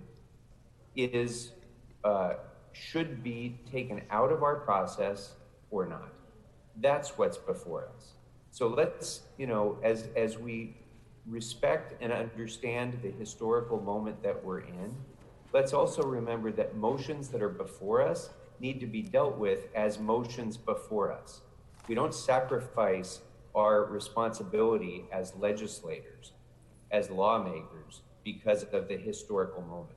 We have to vote on specific things that are debated based on the specific merits of that debate. And in this case, I got to tell you, maybe this is the right thing to do, maybe it isn't. But since we have nothing before us to suggest that whether this helps or hurts our own investigation, at this point, I cannot support this. If our investigation, if the LAPD's investigation proceeds, if the Office of the Inspector General hears this, if the Civilian Police Commission hears this, and after that result, we say, wait a minute, this just doesn't sound right. This wasn't a fair process. This resulted in something that just is illogical to us. Or, there's indication that there was undue influence because of the particular individuals involved, then I would say, let's refer it to the Attorney General. Let's refer it to the Justice Department of the United States, maybe. But right now, based on what's before us, I can't see how we can justify that, unless we're just going to adopt the policy that from now on, we should do this in every single use of force. I think this debate, I was kind of questionable about where I was going to end up on this, but this debate has led me to think that this is premature. This is not something that council should proceed with until we at least have a report back indicating, what harm we may cause and what justification there is in this particular case. Mr. Lee? I'm being a little more straightforward, and I appreciate those comments. I just think that, honestly, the accusation that the members who vote against this today are somehow shielding people is, quite honestly, is offensive. It's offensive that it's basically saying that somehow we are trying to protect someone who we know is, who's involved in we are trying to protect someone who's involved in unlawful shooting when we haven't even started that process yet. All we are asking is that there's a process that we have in place here. There's a process of things of how we do it in the city that has been put forward.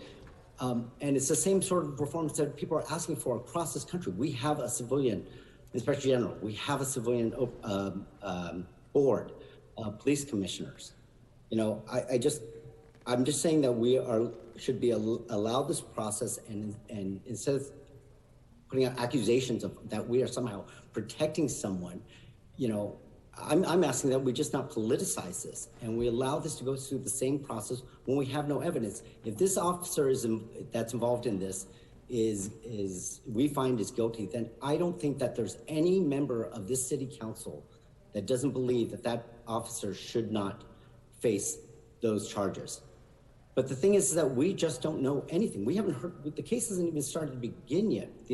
So I'm asking that we follow the process. We allow it to at least go through the things and the reforms that we put in place here in the city before we just start to jump to another government entity. Thank you, Madam President. Mr. Price? Thank you, Madam President. I appreciate the comments and the concerns raised. I don't think anyone is trying to shield anyone. We just want to make sure that the facts come out and that there's a fair process.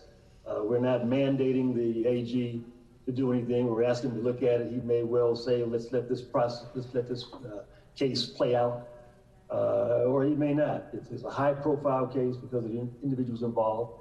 I think it signals our concern. Doesn't mean that we are trying to prejudge the verdict one way or the other, but it does raise significant concerns that not just the family, but the community has about this situation. And so I think we do keep our options open. We're not trying to stop the process. As I mentioned, I had a chat with the chief today. He certainly is aware of the sensitivity of this. They're making some efforts to make sure that this process moves along as quickly as possible. I'm merely saying that having another set of eyes and ears on it won't hurt, and perhaps will reassure our community that, in fact, we're doing all we can to make sure that justice will be done in this situation. And again, I ask for your aye vote. Ms. Rodriguez? Thank you, Madam President. I just wanted to clarify something, that the motion isn't, first of all, we can't direct the Attorney General. I just want to clarify that for anyone who thinks that we have authority or oversight over the Attorney General. This is a request. I think, you know, this is not in lieu of. We have our own process that we will continue to go through. But this is merely a request. And I think for the circumstances that were previously stated, you know, it's a request. So, you know, again, it's not to suggest that, oh, well, now we're just going to defer everything to a different body, and that undermines our process. Just as we're asking in the after action report, we're requesting other entities to also concurrently reflect on what was happening. So again, this is a request, and what the AG will do and is on the AG, but to be clear for anyone who is not familiar with, we have no authority over the Attorney General to direct him in this request. But again, we will continue with our own internal process. I believe that we do have, with the Office of the Inspector General, an independent effort that will commence here in the department. And for all the previous comments that were reflected with respect to our process, the reforms that we have implemented in this city and in this department through the consent decree and a variety of other deeper dives in our policies, that we will continue to reveal exactly, you know, the concerns that all of us have in terms of addressing it with independence and thoughtfulness and based on facts. And so I do have confidence in our process. I do have confidence in the independence of our process. But again, this is a request, guys. So I just wanted to clarify that. And thank you, Madam President. Thank you, Ms. Rodriguez. Mr. Price, I have a question for you. So I'm looking at your committee report, and it appears that this item was passed unanimously by all the members of the Public Safety Committee. I want you to clarify your amending motion for us, please, because it seems to me like you're just swapping the word LAPD for the CLA. Is that correct? Correct. That's correct. City Attorney indicated that we can't order the CLA. I mean, we can't order the police chief to do that. So we were asking the CLA to make that request to the Attorney General. I just wanted to clarify that this this item came out of committee unanimously, 5-0, and all you're doing is swapping out LAPD for the CLA. Is that correct? All right, members, let's prepare to vote. Let's vote on item 20 as amended. Please call the roll. Blumenfield. Bonin. Bonin, aye. Buscaino. No. Cedillo. Cedillo, aye. Harris Dawson. Yes. Koretz. No. Krikorian. No. Lee. No. Martinez. Yes. O'Farrell. Aye. Price. Aye. Rodriguez. Aye. Rue. Yes. 8 ayes, 4 noes. The item passes as amended. Okay, let's move on to item number 9. This was called special by Mr. Koretz. Thank you, Madam President, for hearing this item today. And I also want to thank Mr. Bonin for joining with me on this motion, and Mr. Blumenfield for seconding it, and the community for the number of positive community impact statements and letters of support for this item that have been received. This effort to strengthen the protected tree ordinance grew out of meetings that I had with my hillside constituents, who were quite concerned to see that protected trees were falling prey to unscrupulous developers under saw blades and bulldozers when they're supposed to be protected by city ordinance. So this is the motion that prompted me also to work with the mayor's office and our budget committee to create the city forest officer position a couple of years ago, so that we could bring an expert eye to bear on how to improve things. And I want to be certain that it's understood that she is intended to lead the work on this motion. Also, it says in the motion, but I want to reiterate how important it is to convene and consult with the stakeholder groups listed, even if we have to do so virtually, so that we create the best, strongest, and most comprehensive possible protected tree ordinance in the country. It works in concert with our wildlife habitat connectivity effort being led by the planning department, our biodiversity initiative being led by sanitation, and also with our organic parks initiative and Rec and Parks. Every step the city takes can either make things better for the creatures we share this region with, or make things worse. And I've always been a strong proponent of leaving things in better shape than we found them, and this is a big step in that direction. So I ask for your aye vote. Okay, thank you. Mr. Koretz is prepared to vote on item number 9. Madam Clerk, please call the roll. Blumenfield. Bonin. Bonin, aye. Buscaino. Aye. Cedillo. Cedillo, aye. Harris Dawson. Yes. Koretz. Aye. Krikorian.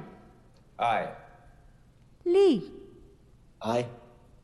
Martinez. Aye. O'Farrell. Aye. Price. Aye. Rodriguez. Aye.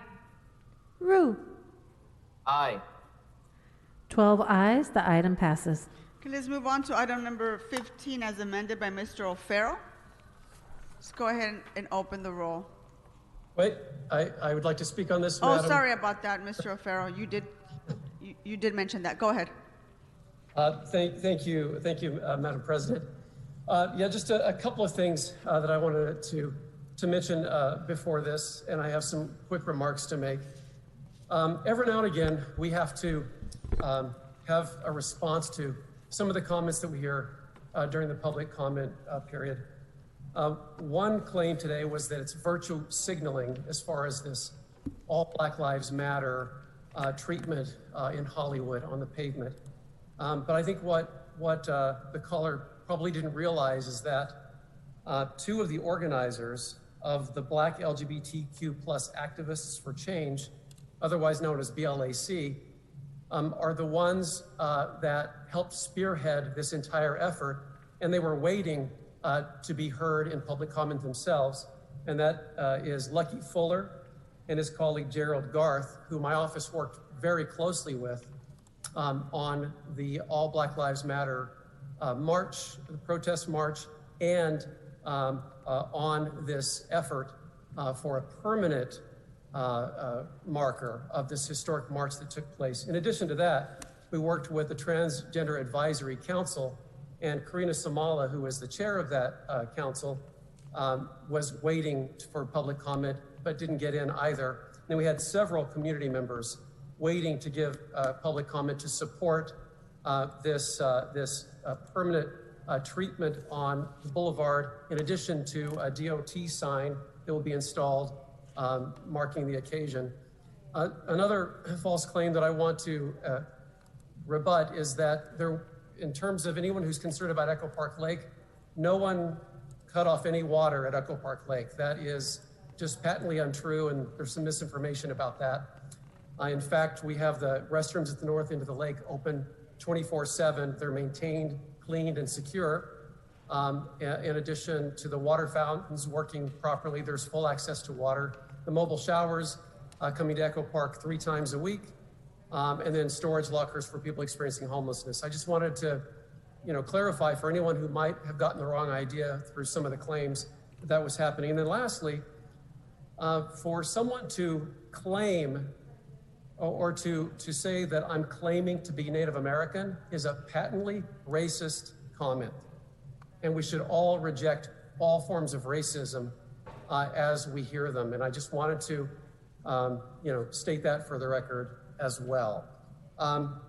In terms of the All Black Lives Matter permanent installation, history was made on June 14th, just a couple of months ago, as Marquise Harris Dawson and Curran Price joined me and 40,000 other marchers at this site in Hollywood between Highland and Orange.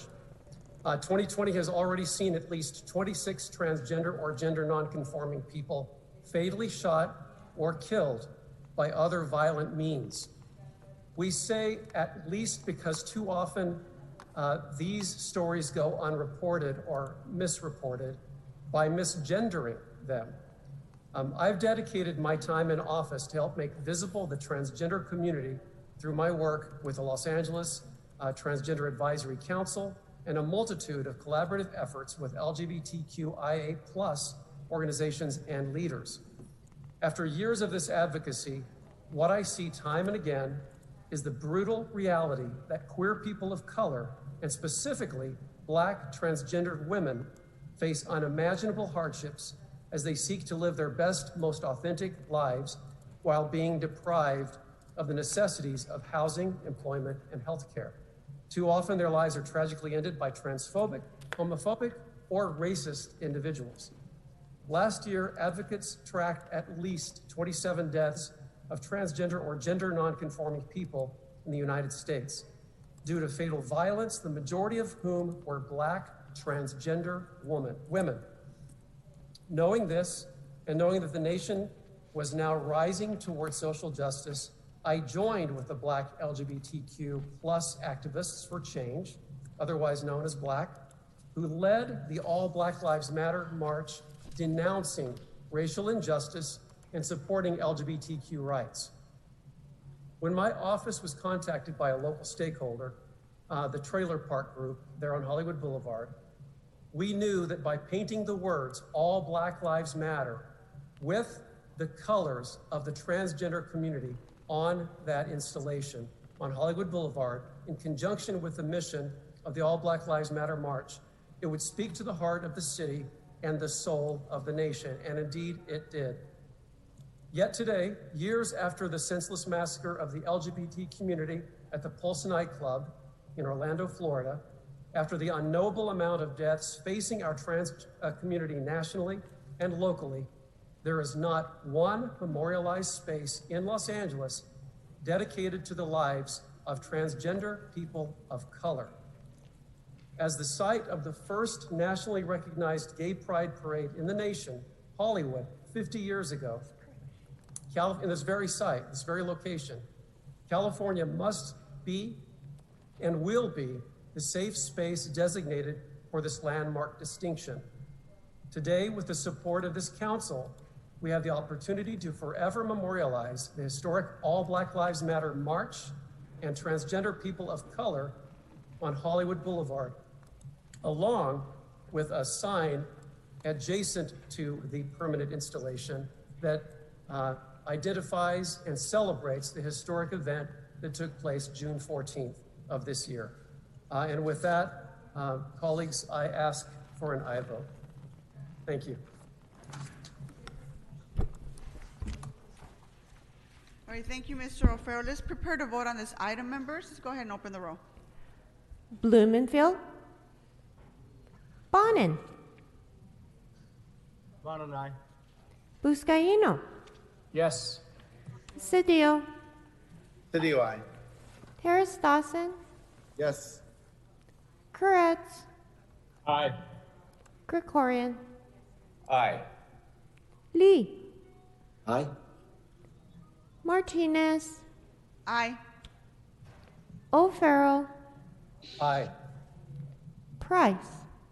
Aye. Rodriguez. Aye. Rue. Aye. 12 ayes, the item is adopted as amended. Okay, let's move on to item number 5, as amended by Mr. Cedillo. Let's go ahead and prepare to vote on this item. Please call the roll. Blumenfield. Madam President, Oh. Madam President, can I? Mr. I'm sorry. Krikorian? Yeah, if I could just be heard on that. Because the amendments significantly change the recommendations of both the CLA and the Budget and Finance Committee, which had concurred in the actions of the Policy Committee. I'd ask that this matter be referred back to committee in light of the amendment. I'll second that if you need a second. Very well. Thank you, Mr. Kukorian. No objection, Madam Chair. Thank you, Mr. Cedillo. Let's prepare to vote on this item. Well, I'm sorry. but Madam President, I'm requesting that it be Yes, re-referred to it be committee. sent back to your committee, correct. Without objection, that will be the order. Madam Thank you. Clerk, we're going to move on to item number 4 now. We're going to go ahead and we're now going to be opening the hearing for item number 4. Mr. Buscaino, did you want to read the motion into the record? Yes, Madam President, thank you. I move that we adopt the CAO recommendations, including that we find that because of the complexity of the proposed community facilities district, additional time is required, and that we therefore continue this matter on to November 24th, 2020 at 10 a.m. Okay, I will second that.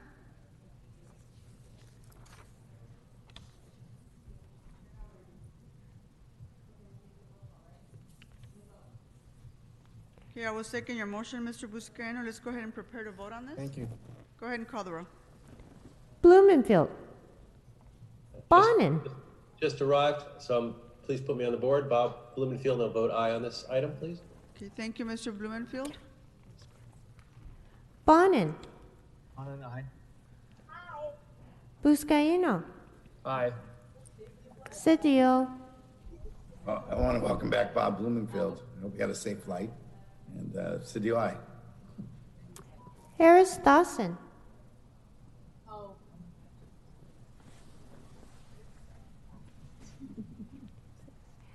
Councilmember Harris Dawson?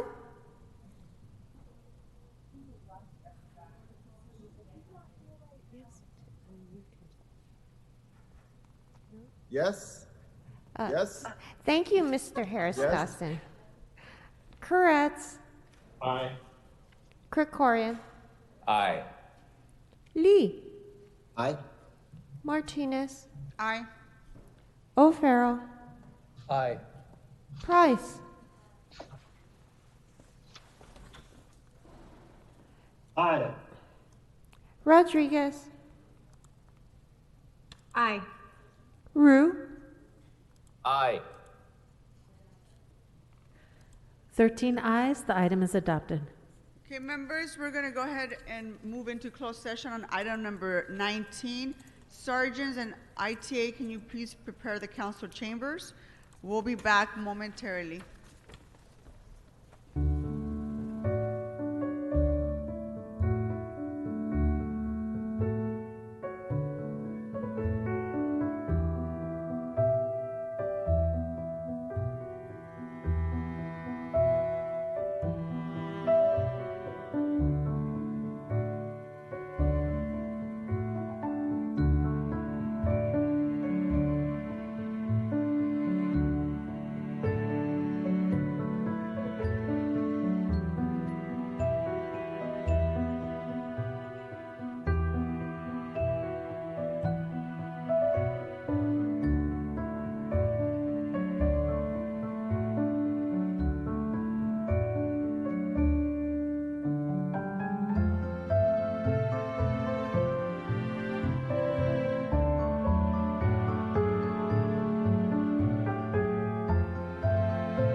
session members. Madam Clerk, where are we at? Actually, first, let me just state, Madam President, that there's nothing to report out from closed session. And I failed to mention as we went in that Mr. Price and Mr. Krikorian own some rental property and had recused themselves from the closed session. Okay, very well. Madam Clerk? Madam President, there are 3 motions to read into the record. Okay, why don't you start with the first one? Go ahead. The first motion has been introduced by Councilmember Lee. This is to be referred to the ITGS committee. This instructs the ITAA to report on the number and cost of mobile devices funded by the city, the various mobile carriers, the number of city staff and costs required to administer the billings, and to provide suggestions and best practices on how to lower the overall cost of mobile services citywide. And a seconder for this? Second. Second by Mr. Blumenfield. Next one. Thank you. The second motion is also referred to the ITGS committee. This has been introduced by Councilmember Harris Dawson. This directs the Department of General Services, with the assistance of DOT and the city attorney, to negotiate a lease with Mothers in Action for the construction of 15 parking spaces to be built and maintained by DOT at 3320 to 3322 West 50th Street and 5000 to 5010 South Crenshaw Boulevard. Second. Second by Mr. Bonin. Thank you. The third motion is a resolution introduced by Councilmember Koretz to be referred to the Transportation Committee. This is to revise the preferential parking district number 282 in Palms area of CD5 to include residential street segments that are identified in this resolution, and to direct DOT to stop issuing parking permits to residents of the formerly included blocks and to cancel any annual permits. Is there a second? Second. By Mr. Lee. Thank you. Any others, Madam Clerk? Not that we are aware of. Okay, Mr. Krikorian, I believe you have 2 verbal motions. Is that correct? That is. Thank you, Madam President. Let me get to them. Just 1 second, please.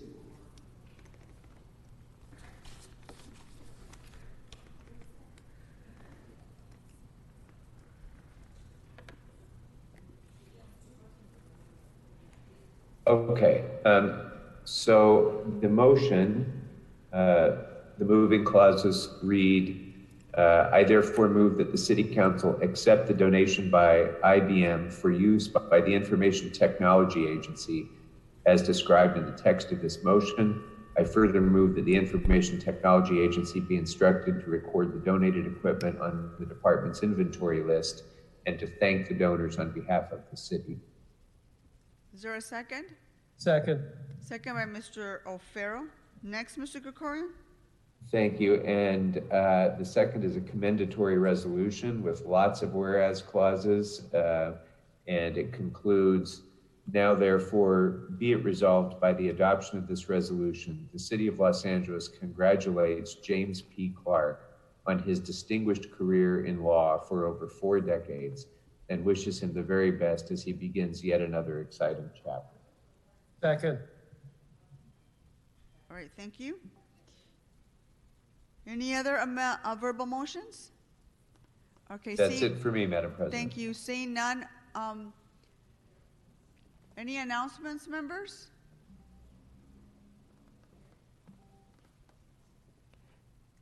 Madam Clerk, did you have an announcement? Yes, Madam President, for the record, the motions will be posted and referred and will be available at the city's website shortly after this meeting ends. Okay, the desk is clear. Mr. Koretz, did you have an announcement or an adjourning motion? No, I have a comment that I needed to make a while back in the meeting after public comments.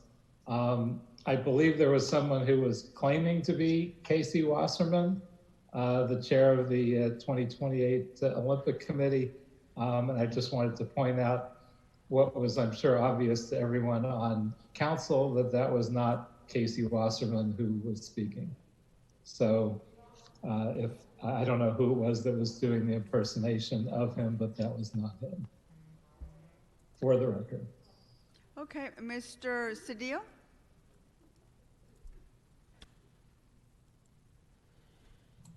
Mr. Cedillo, Madam, I have two, an announcement and then a close memory. Commissioner Irene Tovar, who has a long, rich history in our city, has asked me to note that, and this is something I was planning to do regardless, but that we are coming up on the August 29th moratorium. August 29th, 1970 was the largest Chicano protest in the history of this nation. It was a time when 25 to 30,000 Mexican Americans who self-identified as Chicanos throughout the United States came here to East Los Angeles, marched from East Los Angeles, a park on 3rd Street, marched down Atlantic, marched down Whittier to Laguna Park for a peaceful protest. And I mean a very real peaceful protest of families, of intergenerations, of a lot of seniors and kids who were gathered at the park watching folklorico and watching speakers. Unfortunately, as was the time, this march was attacked by the Los Angeles County Sheriffs and the LAPD. 4 people were killed, 150 people were arrested. Ruben Salazar, a staff member of the Los Angeles Times and the executive director of what was then KMEX, which later on became Univision, the largest network in North America, was killed, was assassinated inside what was called the Silver Dollar Cafe. There was a sham of an inquiry that took place after. The FBI had a role in infiltrating the committee, the Chicano Moratorium Committee, and that incident was the kind of the apex of the Chicano movement, or maybe not the apex, was a point in which many people were motivated and inspired to begin to be involved in community politics. I was a young 16-year-old at the time who participated in that march. It was my first participation in that activity, and it was a launching point for my life advocating for social justice for the next 50 years. This is a historic event. It is 50 years in making. It comes at a time when the very same issues that confronted us of discrimination, of lack of access to quality of education, of political representation continue for the Mexican American community and the Mexican community. In particular, I note the challenges that impact us on immigration and the fact that our kids remain in cages and separated from their families. That is a crime against humanity, and therefore the call and challenges that existed for the Chicano community remain today as they were then. And so I want to note that as requested by Irene Tovar, who's been a leader in our community for decades. And then at some moment, I'm prepared to talk about a closing memory when that's appropriate, Madam Chair. Yes, well, go ahead, go right ahead. It is with sadness to the city family that a great lady, a great woman, Grace Montañez Davis, the first Mexican-American woman to serve as a deputy mayor, who was appointed in 1975 by then Mayor Tom Bradley, and who served for 15 years as the highest ranking Latina during the Bradley administration, as well as the highest ranking woman. Grace was from Lincoln Heights, my district, the daughter of Alfredo, a factory worker, and Belén, a homemaker. Very typical story that we hear frequently today, but this was back in the day. Both were Mexican immigrants. She, of course, attended Sacred Heart High School and then attended Immaculate Heart College, where she earned a bachelor's in chemistry, and then later studied microbiology at the graduate school at UCLA. You can imagine in 1949, 1950, there were not a lot of Mexican women on campus, and this was a point that she shared in her oral history at UCLA's Chicano Studies Department. She worked obviously with the legendary Ed Roybal. She worked on his first campaign with the Community Service Organization. She also was present at this march. She also was an icon of the Chicano movement during that time period. She was one of the highest ranked Latinas, and she put her career at the service of the community. She was involved with MALDIF, with immigration, with all the important issues of the day. She passed away recently at the age of 93 from heart failure. She's survived by her 3 children, Deidre Christian, Allison Hoverston Davis, and Alfred Davis, and 2 grandchildren. Let me add, personally, in the year that I was honored to work at in Mayor Bradley's office, Grace was just an extraordinary woman, but extremely elegant, very classy, just really a special human being and a special person. And so it's a great loss for the city family. I got to know her, obviously, just modestly during that time period, but I got to spend time with her later. We were both honored by UCLA, I think in the year 2000 for Alumni of the Year. And she was a very, very special person and always available, always accessible, regardless of her stature. She was never too tall or significant to listen and embrace the challenges of the working men and women of the city. And she will be truly lost. And I am flattered and honored to bring this adjourning motion to this council. Thank you, Mr. Wu. Thank you, Madam President. I also have an adjournment as well. Last week, Los Angeles lost a pioneering artist, Luchita Hurtado. She passed away at the age of 99. Luchita spent decades working with almost no recognition. It wasn't until she was in her 90s that her vibrant and provocative paintings were noticed and suddenly catapulted her into the international art stage. Luchita was born in Venezuela and arrived in New York when she was 8 years old. At 14, she enrolled in a girls' school and studied fine art in secret, while her mother believed she was training to be a seamstress. Her connections to members of the Surrealist movement brought her into contact with many legends of the world like Frida Kahlo.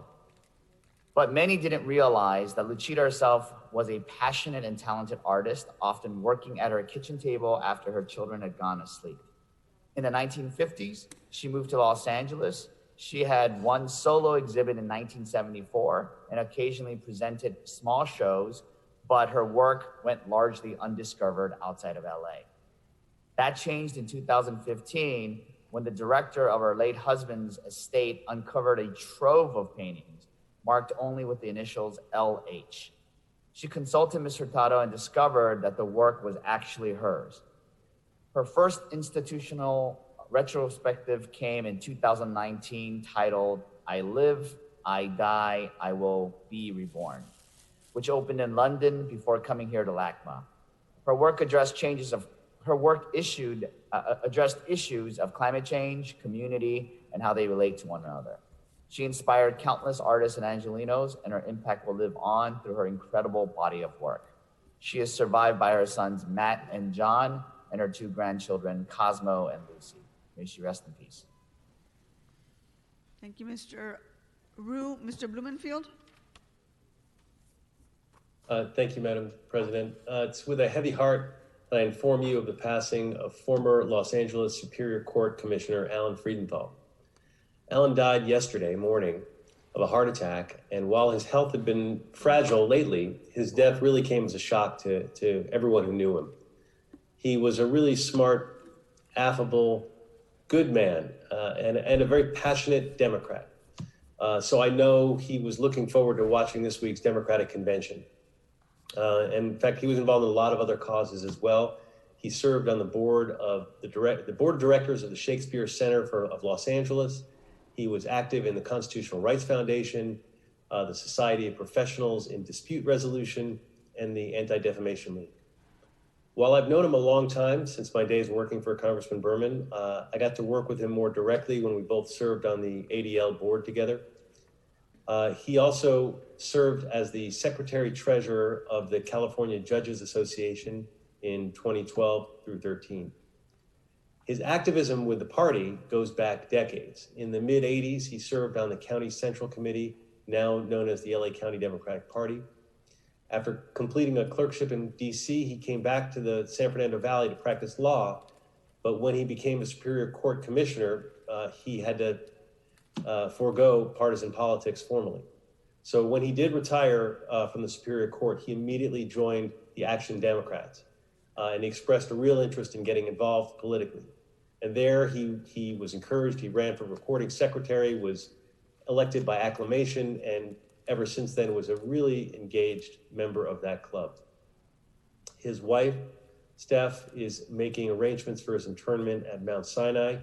For those of you on Facebook, the information will be added to Alan's Facebook page as soon as it's available. He will be greatly missed for his work, his generosity, and his passionate support of so many issues that all of us care about. May he rest in peace. Thank you, Mr. Buscaino. Thank you, Madam President and members. There comes a time in our lives when we have to say goodbye to people that we have known most of our lives. Tony Perozzi, the father of Harbor Commissioner Anthony Perozzi, passed away at 82 incredible years last week with his wife of 58 years and children by his side. I want to welcome his wife, Philomena, who's watching, Commissioner Perozzi, his sons, Jerry, Dominic, daughter, Amy, grandchildren, Vincent, Luca, Matthew, and Josh, who are viewing live right now. Thank you for joining us. As a member of our Italian community in San Pedro, Tony has been in my life as long as I can remember. In 2014, during our Italian American Heritage Month celebration, you see here, pictured in City Hall, we honored Tony with the Italian Spirit Award for his contributions to the Italian American community here in Los Angeles. Tony was born in 1937 off the coast of Naples on the beautiful island and our sister city, Ischia, in Italy. In 1956, he made the journey to America with his parents and sister Angelina to begin a new life. They arrived in San Pedro like many Ischiedanis and began the transition into the new world. Tony did not waste time meeting and in 1961, marrying his beloved wife, Philomena. After a technical degree from the National Technical School in Los Angeles in 1965, Tony opened his trademark business in San Pedro, Tony's TV Sales and Service, which served the community for the next 43 years. In fact, I recall as a young kid growing up in San Pedro on Alma, Tony visited my parents' home to fix our TV a couple times. He had a strong passion for soccer and Italian culture. In 1957, he would join the Gianni Lauro Italian radio program on radio station KTYM in Inglewood on Sunday afternoons to report soccer scores from Italy. He used a shortwave radio to receive the scores from Italy and shared them in his broadcast. Tony would eventually branch off and start his own radio program. He broadcasted on radio for 47 years. In 1958, he started the Olympia Soccer Club and entered the team into the Greater Los Angeles Soccer League in 1960. He established the Italian Sports Association to sponsor Olympia by bringing local Italians together through fundraisers. Olympia climbed to the status of a semi-professional soccer team by 1965. He later formed the San Pedro Italian Soccer Club. During the 1982 World Cup, Tony would tell his radio listeners that when Italy wins a World Cup final against West Germany to meet for a celebration at his shop on 12th and Gaffey Street in San Pedro. And when Italy did win, 2,000 people showed up. It was a first of its kind celebration in San Pedro. I was there, and I'll never forget that moment. Tony had an incredible way of bringing people together. He also had a passion for Italian music. In 1960, Gianni Lauro brought the #1 singer in Italy, Claudio Villa, to the Shrine Auditorium and asked Tony to be the master of ceremonies for the concert. In the 1980s and 90s, Tony produced and promoted Italian concerts at the Warner Grand Theater here in San Pedro, the Hollywood Palladium, and many other venues.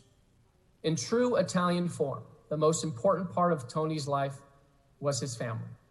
He enjoyed spending time with his children and grandchildren, talking and laughing together over a dish of his wife's great pasta or watching soccer games. He enjoyed celebrating his roots, his culture with his grandchildren. And I'll never forget in 2006, during the ceremony at City Hall, when Ischia officially became the sister city to Los Angeles, Tony turned to his son Anthony and I and said, It's up to you to tell our story and carry on our Italian traditions. Now, I know we made you proud, Mr. Perosi, and we promise to continue sharing our story and our contributions. He is survived by his loving and dedicated wife, Philomena, his children, Jerry, Dominic, Anthony, and Amy, his 8 grandchildren and 6 great-grandchildren, his sisters, Teresa, Nicolina, Angelina, Ferrigno, and brother Vince, number of nieces, nephews, and friends. His passing has left a hole in many of our hearts, which will be filled with our memories of his passion, his kindness, his humility, his friendship, generosity, and especially his incredible smile. Funeral services will be held this Friday at 10 a.m. at Mary Star of the Sea Church. So on behalf of a grateful city, Mr. Perosi, you'll be missed. We love you. Thank you for your contributions. Riposa in pace. Thank you so much, Madam President. Thank you, Mr. Buscaino. Mr. Koretz? Thank you, Madam President. I just wanted to be added on to Alan Friedenthal's adjournment. He was a good friend of mine for many, many years. We were both on the LA County Democratic Central Committee many, many years ago. I knew him from political campaigns and mostly from political activities. And I wasn't in touch with him during the period where he had become ill, and I was rather shocked to hear that he had died suddenly. But he was a very nice guy and a real mensch, and he'll be missed by all who know him. May he rest. Happy to add you on. Thank you. All right. Any other adjourning motions, members? Seeing none, our meeting is adjourned. Thank you.